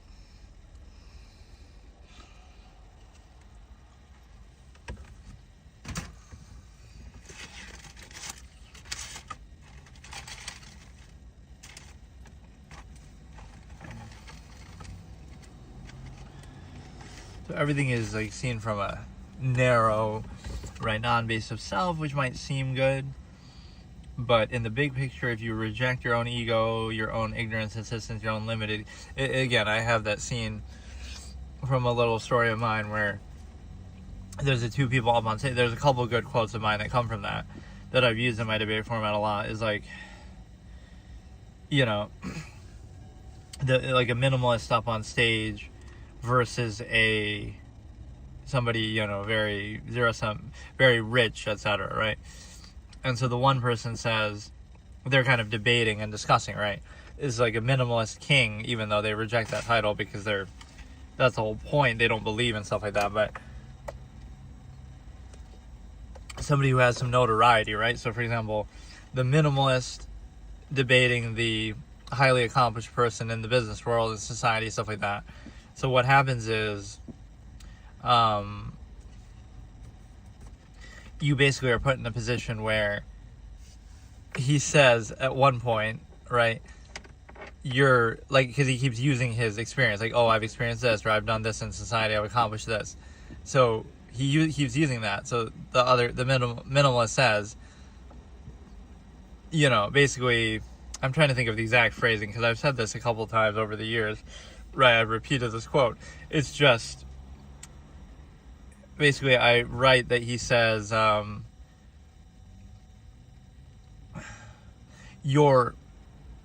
experience is why we gave you the microphone, right? Why everyone here is here to listen to you, but it doesn't make right or validate anything you say, right? Something like that.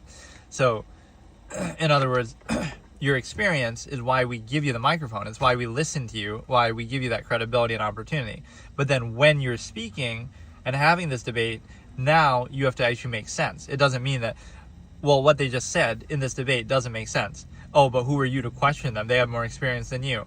But that's not the point. Their experience is why we're listening to them in the first place, right? We give them the platform, we give them the microphone, we give them the attention. But now, rather than that being leaned on, right, to make their argument for them, it should be, no, now they're held accountable. Well, they better make sense now.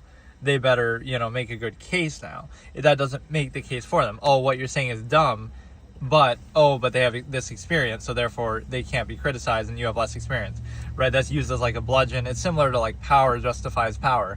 It's like, well, it's now that we hold people in positions of power accountable, we defer to them. We say, oh, they must be right because they're in power. Or we sort of have that mentality of like, oh, we have to do what they say because they're in power. Rather than, oh, no, we have to hold them accountable to deserve that power, or that they're using that power correctly, right, since they're in power. So it takes a reversal. They have all this experience, so that makes everything that they say right. Instead of, they have this experience, so we're willing to listen to them, but that doesn't mean we still shouldn't hold accountable what they're saying to actually make sense or be valid.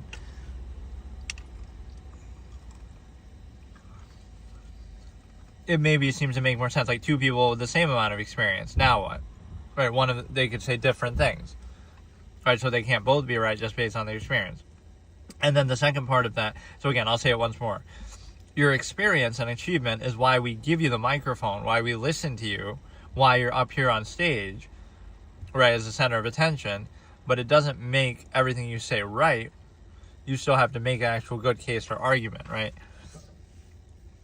And then the second part of that was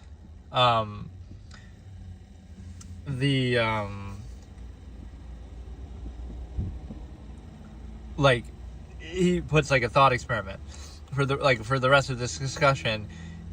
We can make it about, you can defer to your experience. Do you want to do that?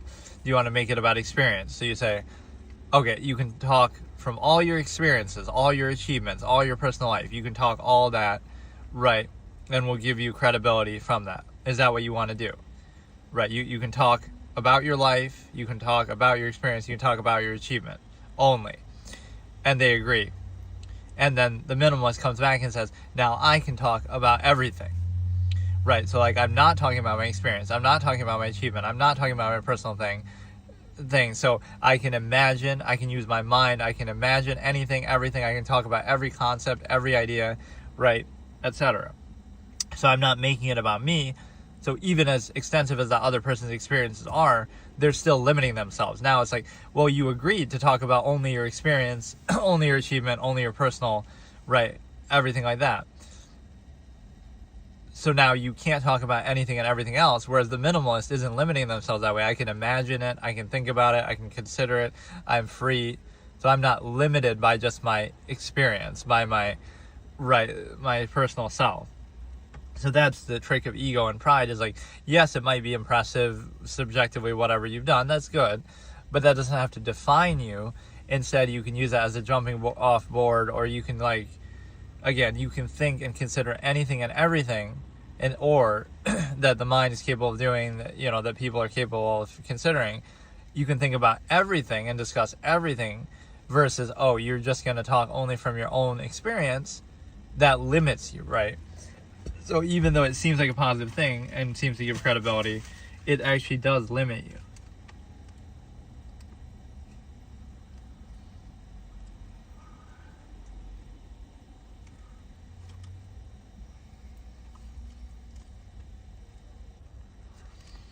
So, like, do you want to lean on your experience? Okay, fine.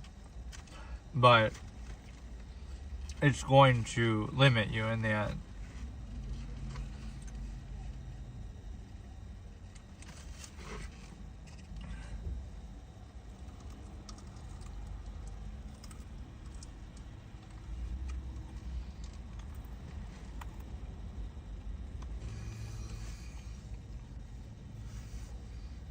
Yeah, let's look at, like, it's always framed, this is like back to the emperor has no clothes fallacy of a specific contrivance state. It's like the inability to overcompensate for that flawed process or that specific state, socially, etc. That's the fault of the individual, right? Like, it's your inability to overcompensate for it or keep up appearances of the illusion of it being absolute, not the fault that it requires that or that other people require that, right? That they need that overcompensation.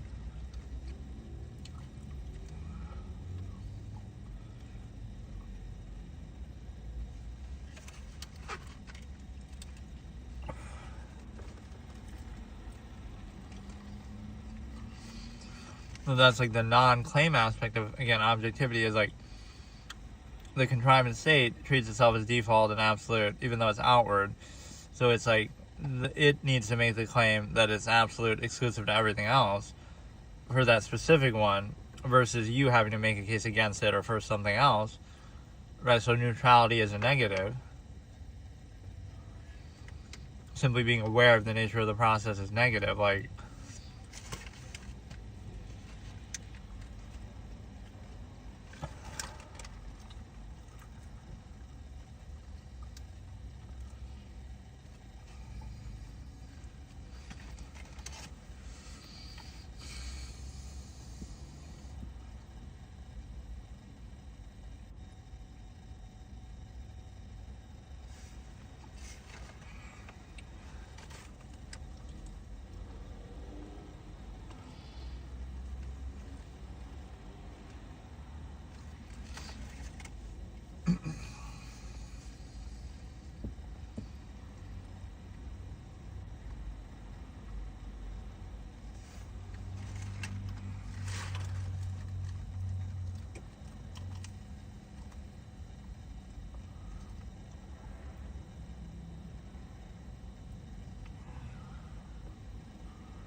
or here's like a psychological trick. This goes along with amalgam theory. Like, you would do something so unconditional, and then there would be some issue with it, and somebody would complain about that. Well, in complaining about it, they're revealing how unconditional you were in the first place. Like, oh, let's say I'm going to do this thing. I'm going to pay this person $100 to help me do this event where we're handing out food and this and that. And then, oh, like, they'll complain later. Yeah, he paid me, but he was yelling at me or being like mean or something. It's like, oh, so he paid you $100. He did a charity event. He handed out a bunch of stuff. He didn't get anything for it. But, oh, he was a little mean about it. That's what you take out of it. So, like, in complaining about that, you're actually still revealing the positive thing. That, like, oh, look what all the positive thing he did.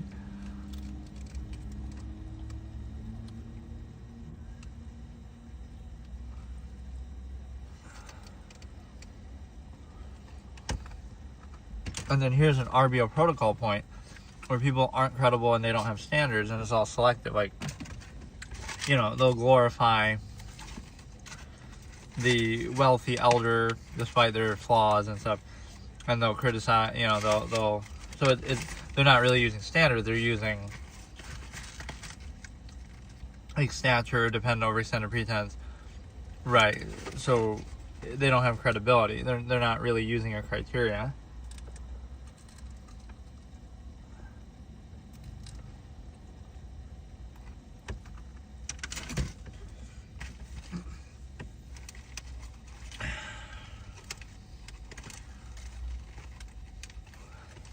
Right, so they'll subvert standards for dependent, overextended pretense, and that's where social contrivance often operates in. Like, otherwise it would just be pure merit. But oh no, it's like stature, and then oh no, it's like,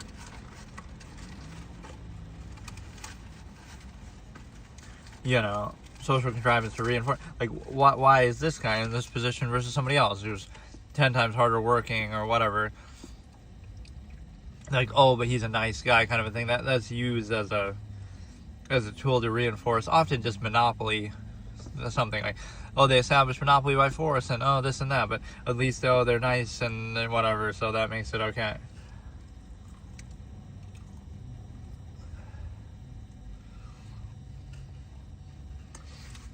Right, social contrivance is how the mediocre rule the masses in a fake meritocracy kind of state.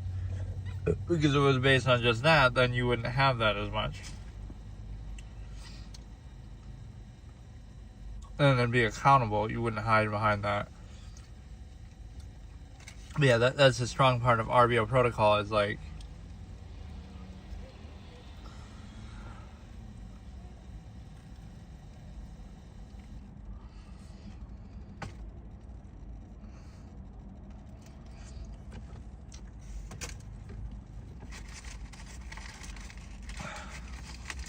right, you would value somebody because of their stature, despite their actions or etc. being negative. Like they're stupid, they're senile, but you still value them because dependent oriented pretense stature.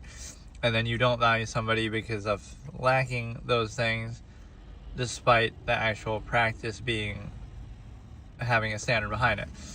Right, so you don't have standards, you have dependent oriented pretense, you have, again, all the things that bypass and subvert it. It's a good analogy that I use, like with there's a king character in some of my stories like that, where like everybody sucks up to the king because they have money and stature and power, but they're actually dumb and senile, and then everybody doesn't value somebody else because they don't. And like, again, the performative aspects, like, oh, social, nice, and this and that, that's just a placeholder for some incentive. It's like, whereas the other person's honest and direct and to the point and, functional basis, results and action oriented. But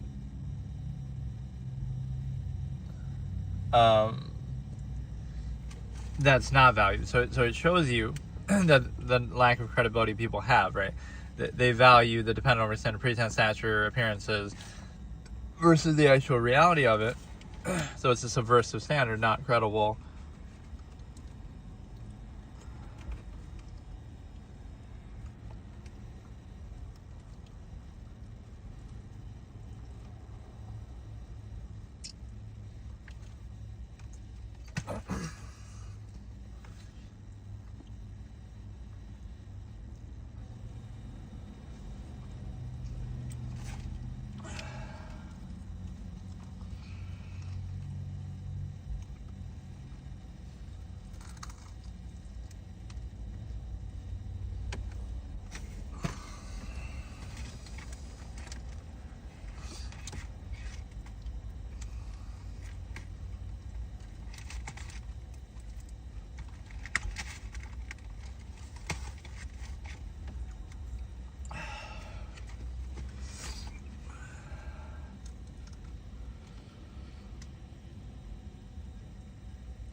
Well, let's look at this concept of value, standard, measure versus ego, specific self. Right, like, it's not about the individual is interchangeable, arbitrary. Right, people want to compete over something, but even that's like a functional zero-sum state. So, okay, let's say you achieve that, even, okay, you're the richest person on the planet, but so what? Like, you don't derive value from that, or you're a minimalist, you don't require all that, you don't care about that.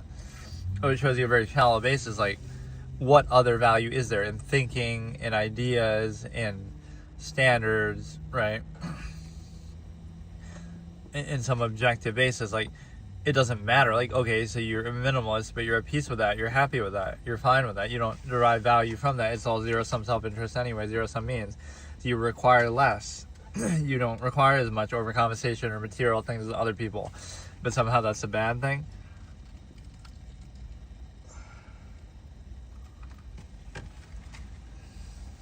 Or again, defining people by their zero-sum human functionalism basis.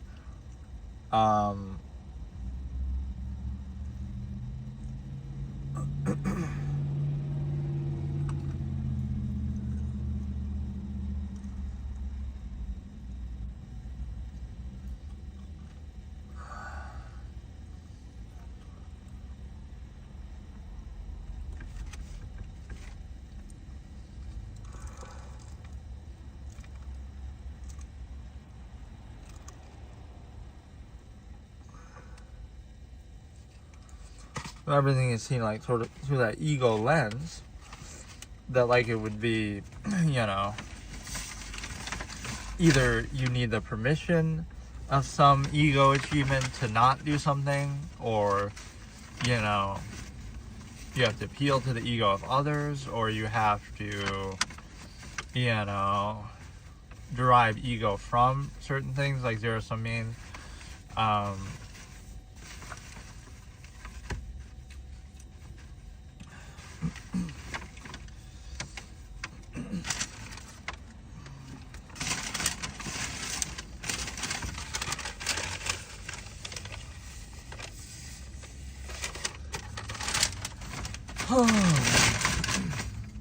But yeah, that means validation even. So like, what would an absolutist do in contrast to contrivance? They might just die sooner, so what? Or they might die sooner in protest or non-practice of contrivance, versus in half-mass hedonism of, this is a great credibility example. Oh, the longevity process used to control people, you see. Yes, of course, the absolutists or the minimalists failed to achieve that. They would die sooner because they live outside of society, or they're starved out by society. Wow. Meanwhile, the people in that false absolute contrivance state that vouch for it, longevity process, they're trying to live as long as possible, but they end up dying early too. Why? Because, they drink and they smoke.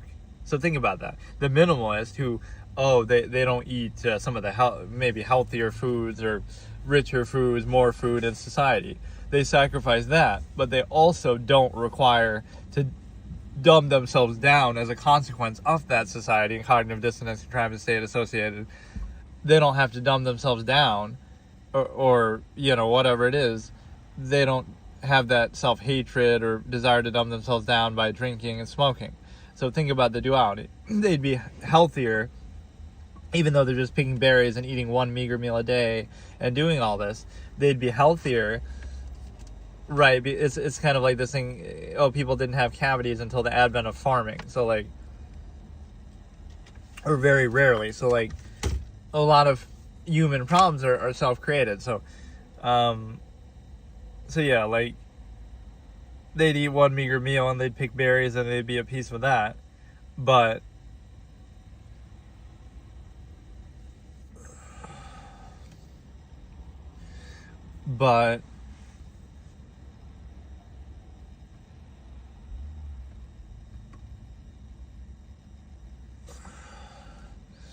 they would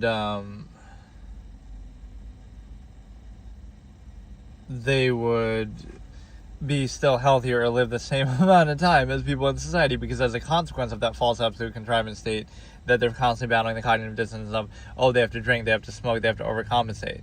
Whereas the minimalist would be at peace. They don't have to do all those things. They're at peace because their life is more consistent and doesn't have as much contrivance, because, again, it doesn't have the same inconsistencies, right, that as part of that. So you invent your own conflict when you try to create that contrivance state, right, as a consequence of that. And so, let's see here.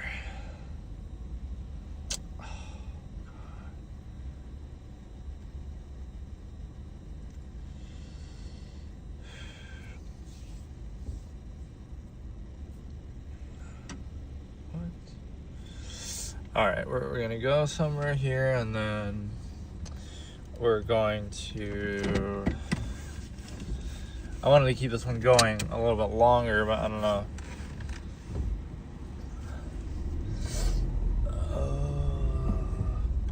The thing is, right,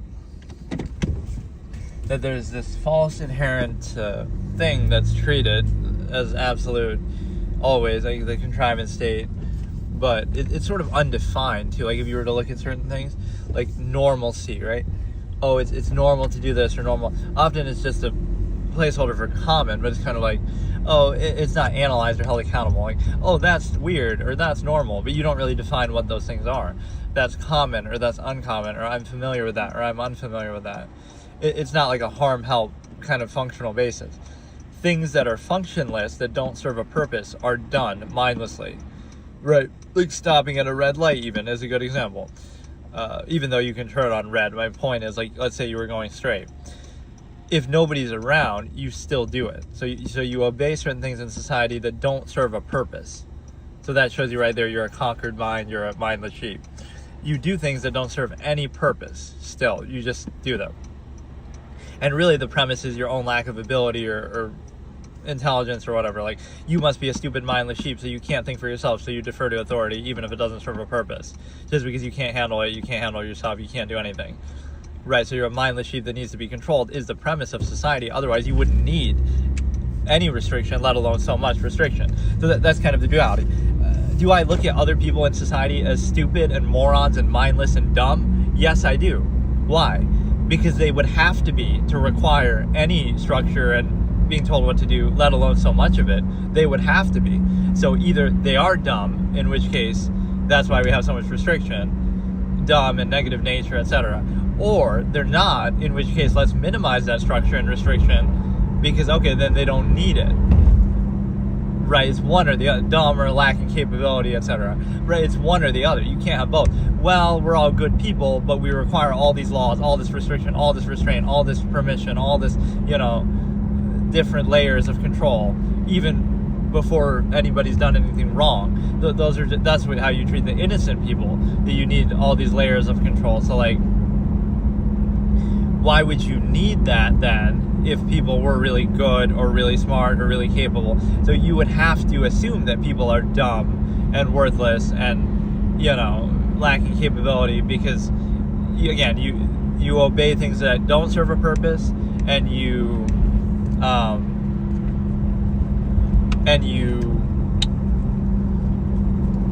condemn things that would serve a purpose, like, the freedom to do a lot of things that would be productive, arguably objectively more productive, but you still just defer to authority or something else. Like, you can't just go out and do something. You need permission, you need permits, you need all this kind of thing. So you could do the same thing that's used as a pretense and a premise. Like, for example,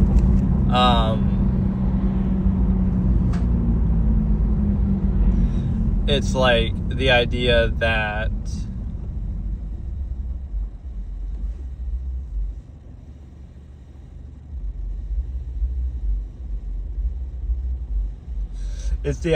basically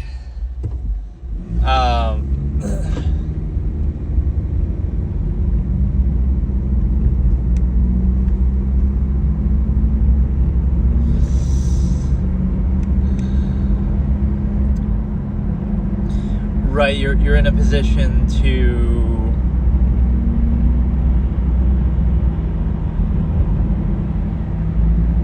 that you require those things, so the observable practice versus the pretense, right, is not exactly held accountable. And again, you obey things that don't serve a purpose, like stopping at a red light but nobody's around, or you condemn things that are functional, right, that are either harmless, right, there's a lot of things that you can't do that wouldn't hurt anybody, but it's just negative because whatever, you're not at peace or aware of the nature of the process, or something like that.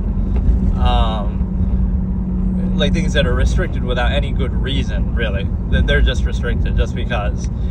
Like everything, really. You need to justify doing it, not that there would be a reason to justify not doing it or restricting it. It's like, oh, that's just you not tolerating something.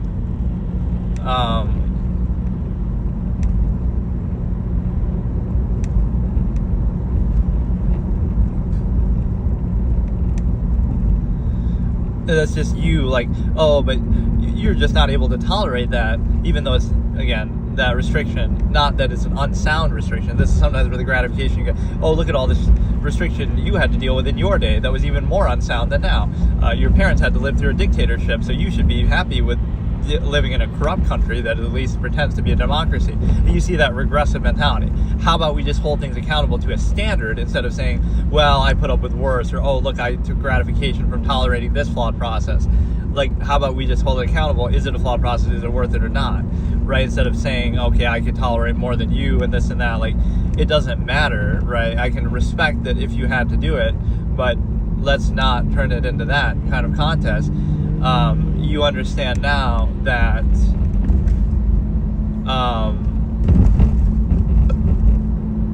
right, things that are harmless, right, like let's say, okay, so they just everything would be outwardly, it says you need a permit, you have to justify anything you do. Again, you haven't done anything wrong, you're not a criminal, you've never done anything wrong your whole life. You still need a permit to do something, or you still need a, permission to do literally anything.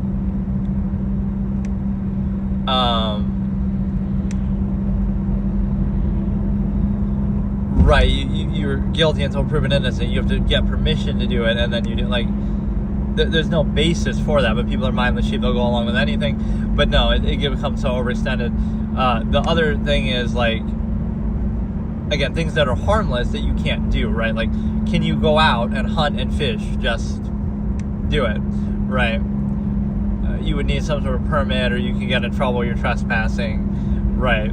You're not harming anybody, or to the same extent that, oh, that could somehow harm the environment. Corporations can do that as much as they want, but you can't. So it's like, it's not really a standard that's being used, it's just empirical basis. But the other thing is the fact that basically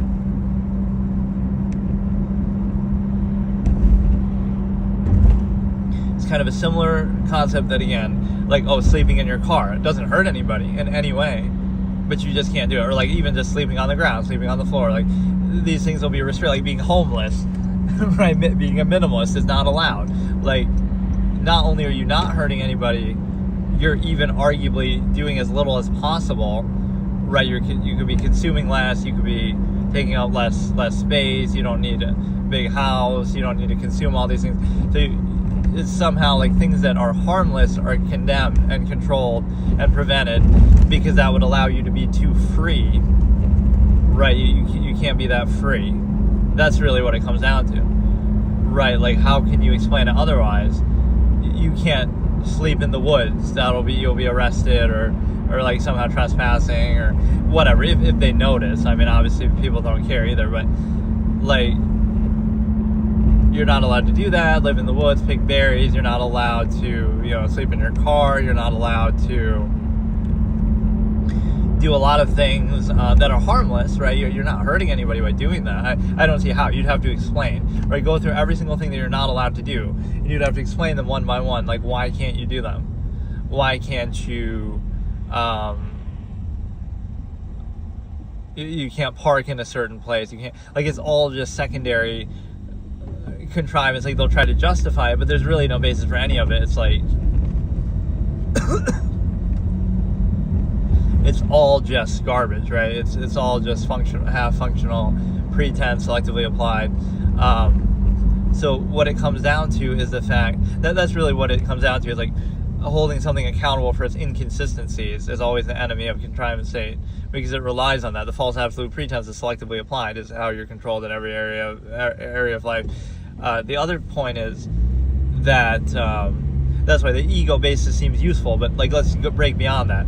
Okay, you could be the most accomplished person, least accomplished, certain superficial performative aspects, certain ego appeal. At some point, like, let's just move on from that. It doesn't really matter. Who cares about the individual, right? Let's just focus on the broader topics, the mind, the infinite objective nature, right? That desire to divide is like a desire to try to compete and like, oh, I got some ego gratification benefit, right? So what I want you to understand from that is the fact that basically you're in a position to like, okay, let me explain it this way. You get this you get this element of what you tolerate, and the reason why is because you get the element of what you tolerate because I can't remember exactly how I said it.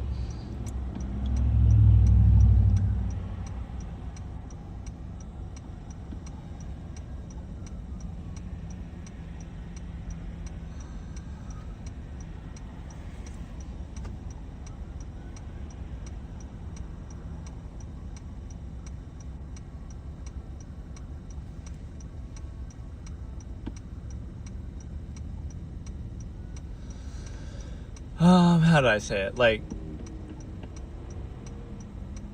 the things that don't hurt anybody, or that are harmless, but still you're controlled for the sake of being controlled. So, like, something that would be harmless that you still are restricted from doing. So,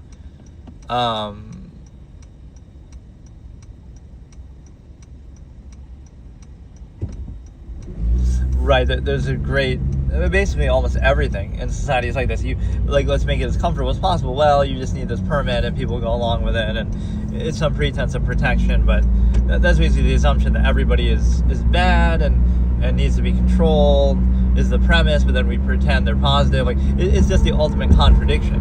Oh, people are good and nice and positive pretense, and we compete over that appearance. It's like, well, we must be pieces of garbage because look at all the restrictions and laws and rules and permits, and like, so make up your mind, right? We assume the negative, we pretend the positive. It's just trash.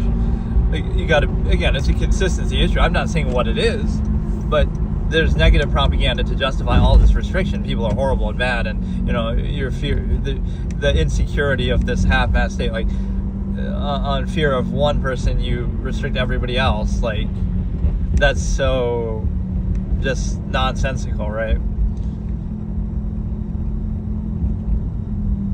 And it doesn't even work. Like, it doesn't stop. That's the whole irony. Everybody is restricted, right? One bad apple.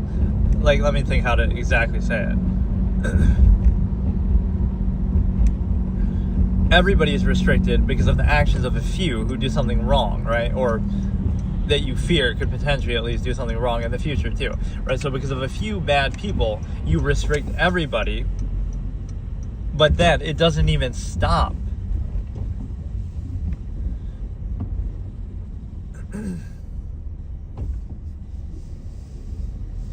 Because of a few bad people, you restrict everybody, but then it doesn't even stop those bad things from happening. People still, the small number of people will still commit crimes. They'll still do bad things. So think about that logic. You restrict everybody because of the actions of a small number of people who do something bad that you don't like, whatever. But then those people still do it, right? There still is that small number of people who do it.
Okay, so let's discuss another concept here. I'm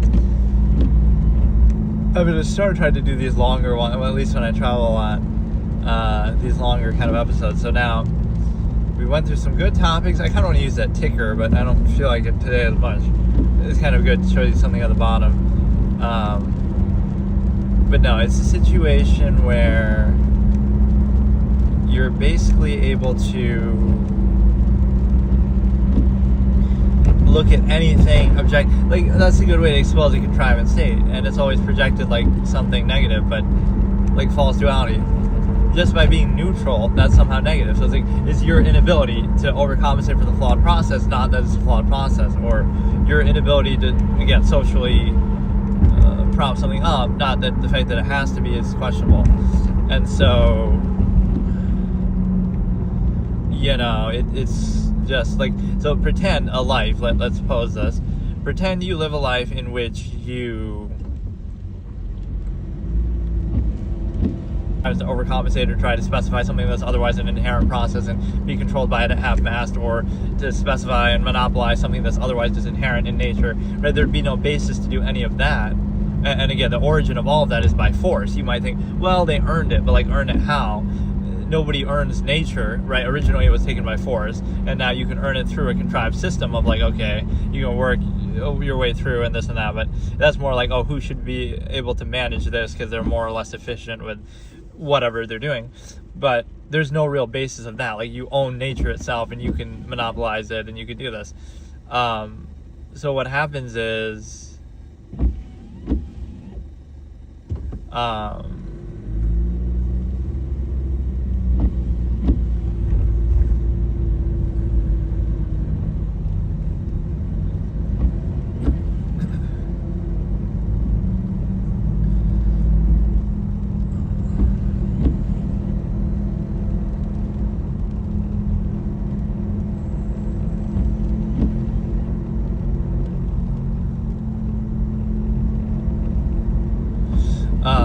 like, there's no basis to do that. So what happens is a monopoly is taken by force, and then it's established, force, then it's forgotten about, it's accepted.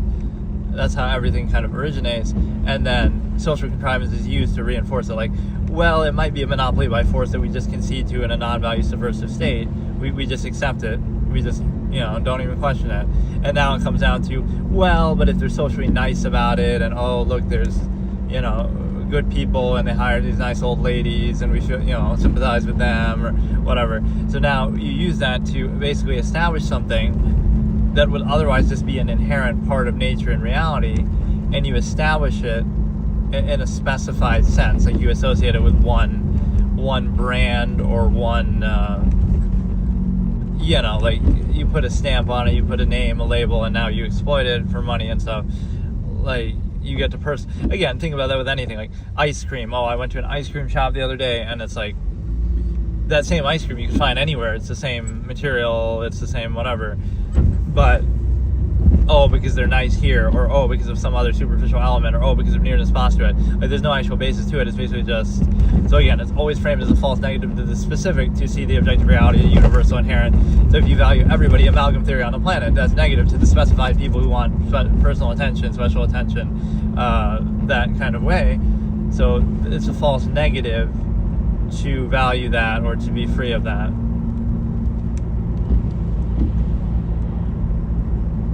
So everything is impure and reactionary in that way. You're trying to reinforce an already established unqualified empirical state. But if you go by that basis, the unqualified empirical state around you is qualified. It is valid. So if it's valid, then what does that mean? It means that you could do the same thing then. You could take it by force and you could establish it yourself, and then people would accept it in the future, like the history is written by the victor sort of thing.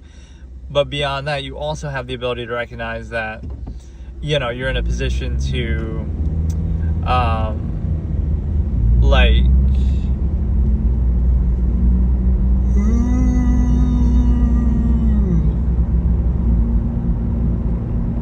you're in a position to, like, again, if you did it by force, apparently you'd be validated because that's originally how it's done. And again, it's not to condemn it. Like, you can say that's done everywhere, but like, oh, we want to earn it now. And it's like, oh, you have the privilege. Let's say you have privilege of something in your personal life.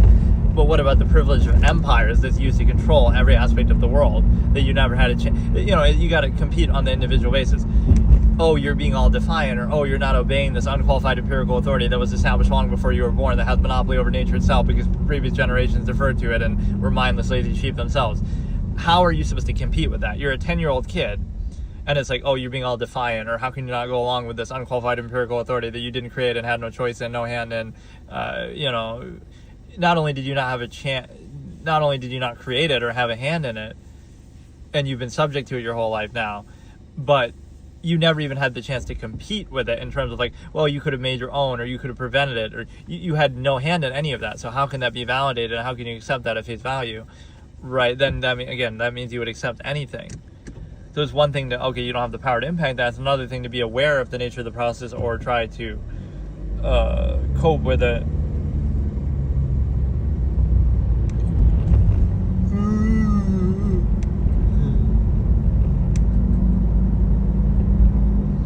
So, okay.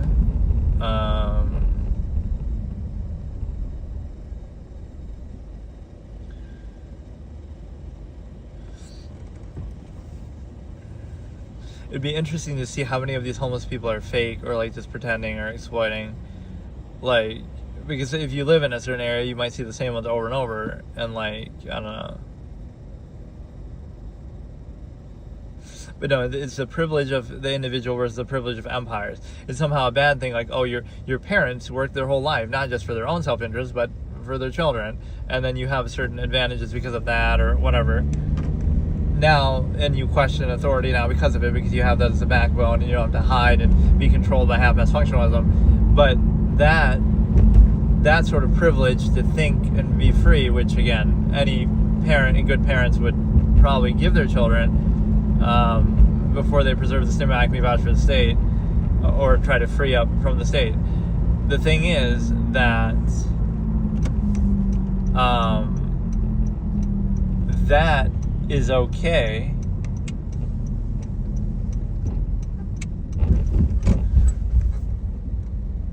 How is that guy? Like, that is okay, but what's not okay is the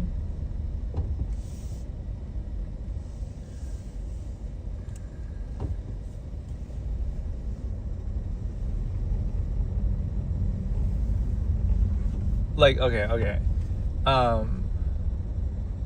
That's okay, but what's not okay is the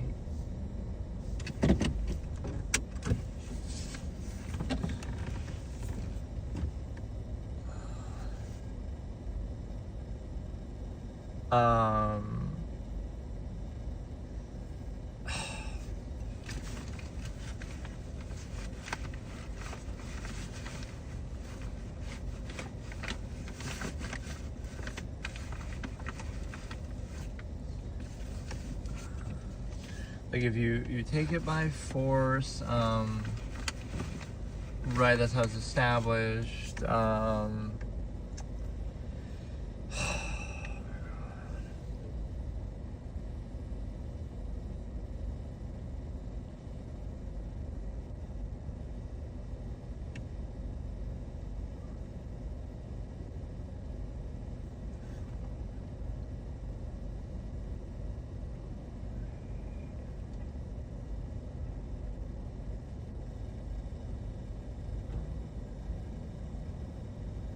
Oh yeah, like the privilege of empires, like the reason why this government's in power is because they're right and justice and righteous, and they're, you should accept it, and things are the way they are because that's the way they're meant to be.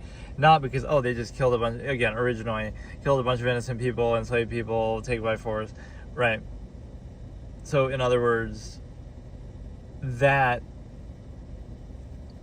origin, if it happened in front of you, wouldn't you invalidate, like, pretend it happened right now in your lifetime. You witnessed that country or that corporation or whatever come into being by force. Like, okay, they killed a bunch of people. You'd be condemning that, saying, oh, that's bad. You shouldn't do that, right? But because it's a while ago, out of sight, out of mind, oh, now it's okay. But that was still necessary to form it. So that shows you the unqualified nature of it. Like,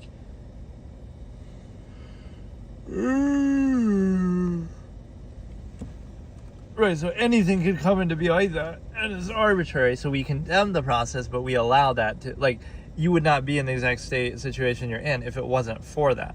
So you can act like, well, you don't vouch for it, and we don't have to do the same thing again, although to some extent you support that through overextended means, taxes, and corporations and stuff. Anyway, you still support that mindlessly like the sheep you are. But in a general sense, it would be the same thing. Like, you would condemn the origin, but you still go along with it, right? You don't. So again, it almost is to imply if the same process was used again, you would go along with that too.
Okay, so let's do a couple more topics here, and that will relate to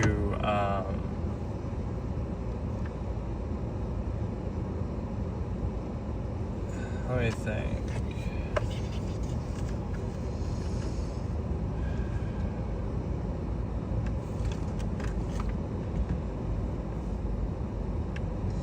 Basically, we discussed, okay, getting back to the topic of the day, like the inherent versus the contrivance response, that would allow you to see that the inherent reality versus everything you believe in your everyday life, and I guess this is how people do think about it or have to think about it, they treat that the response, right, this is kind of the whole point of the term, as though it's the inherent reality. So the life you live isn't a response to the inherent reality, it is the inherent reality. That's kind of how you're controlled to think. You might think it's a good thing, you can argue like results and whatnot, but it sort of underestimates human potential and abilities. Like, you can do that if you want, right? But it's kind of like it wouldn't justify the force that goes into it. Like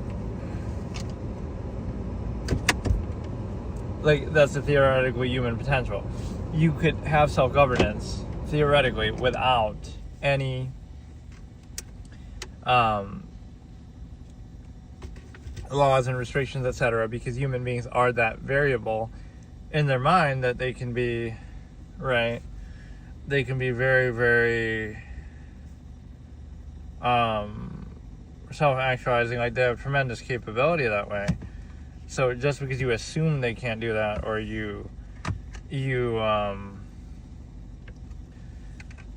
so there's an incentive. It's the same thing as the doctor, right?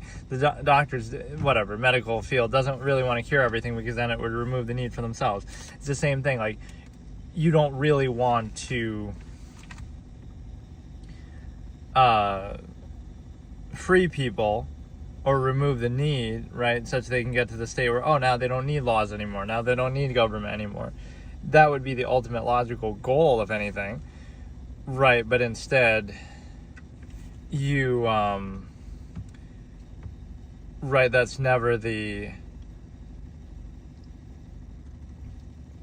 real goal that's worked towards. So, you know what, maybe that's enough. I can come up later. I think I'm good.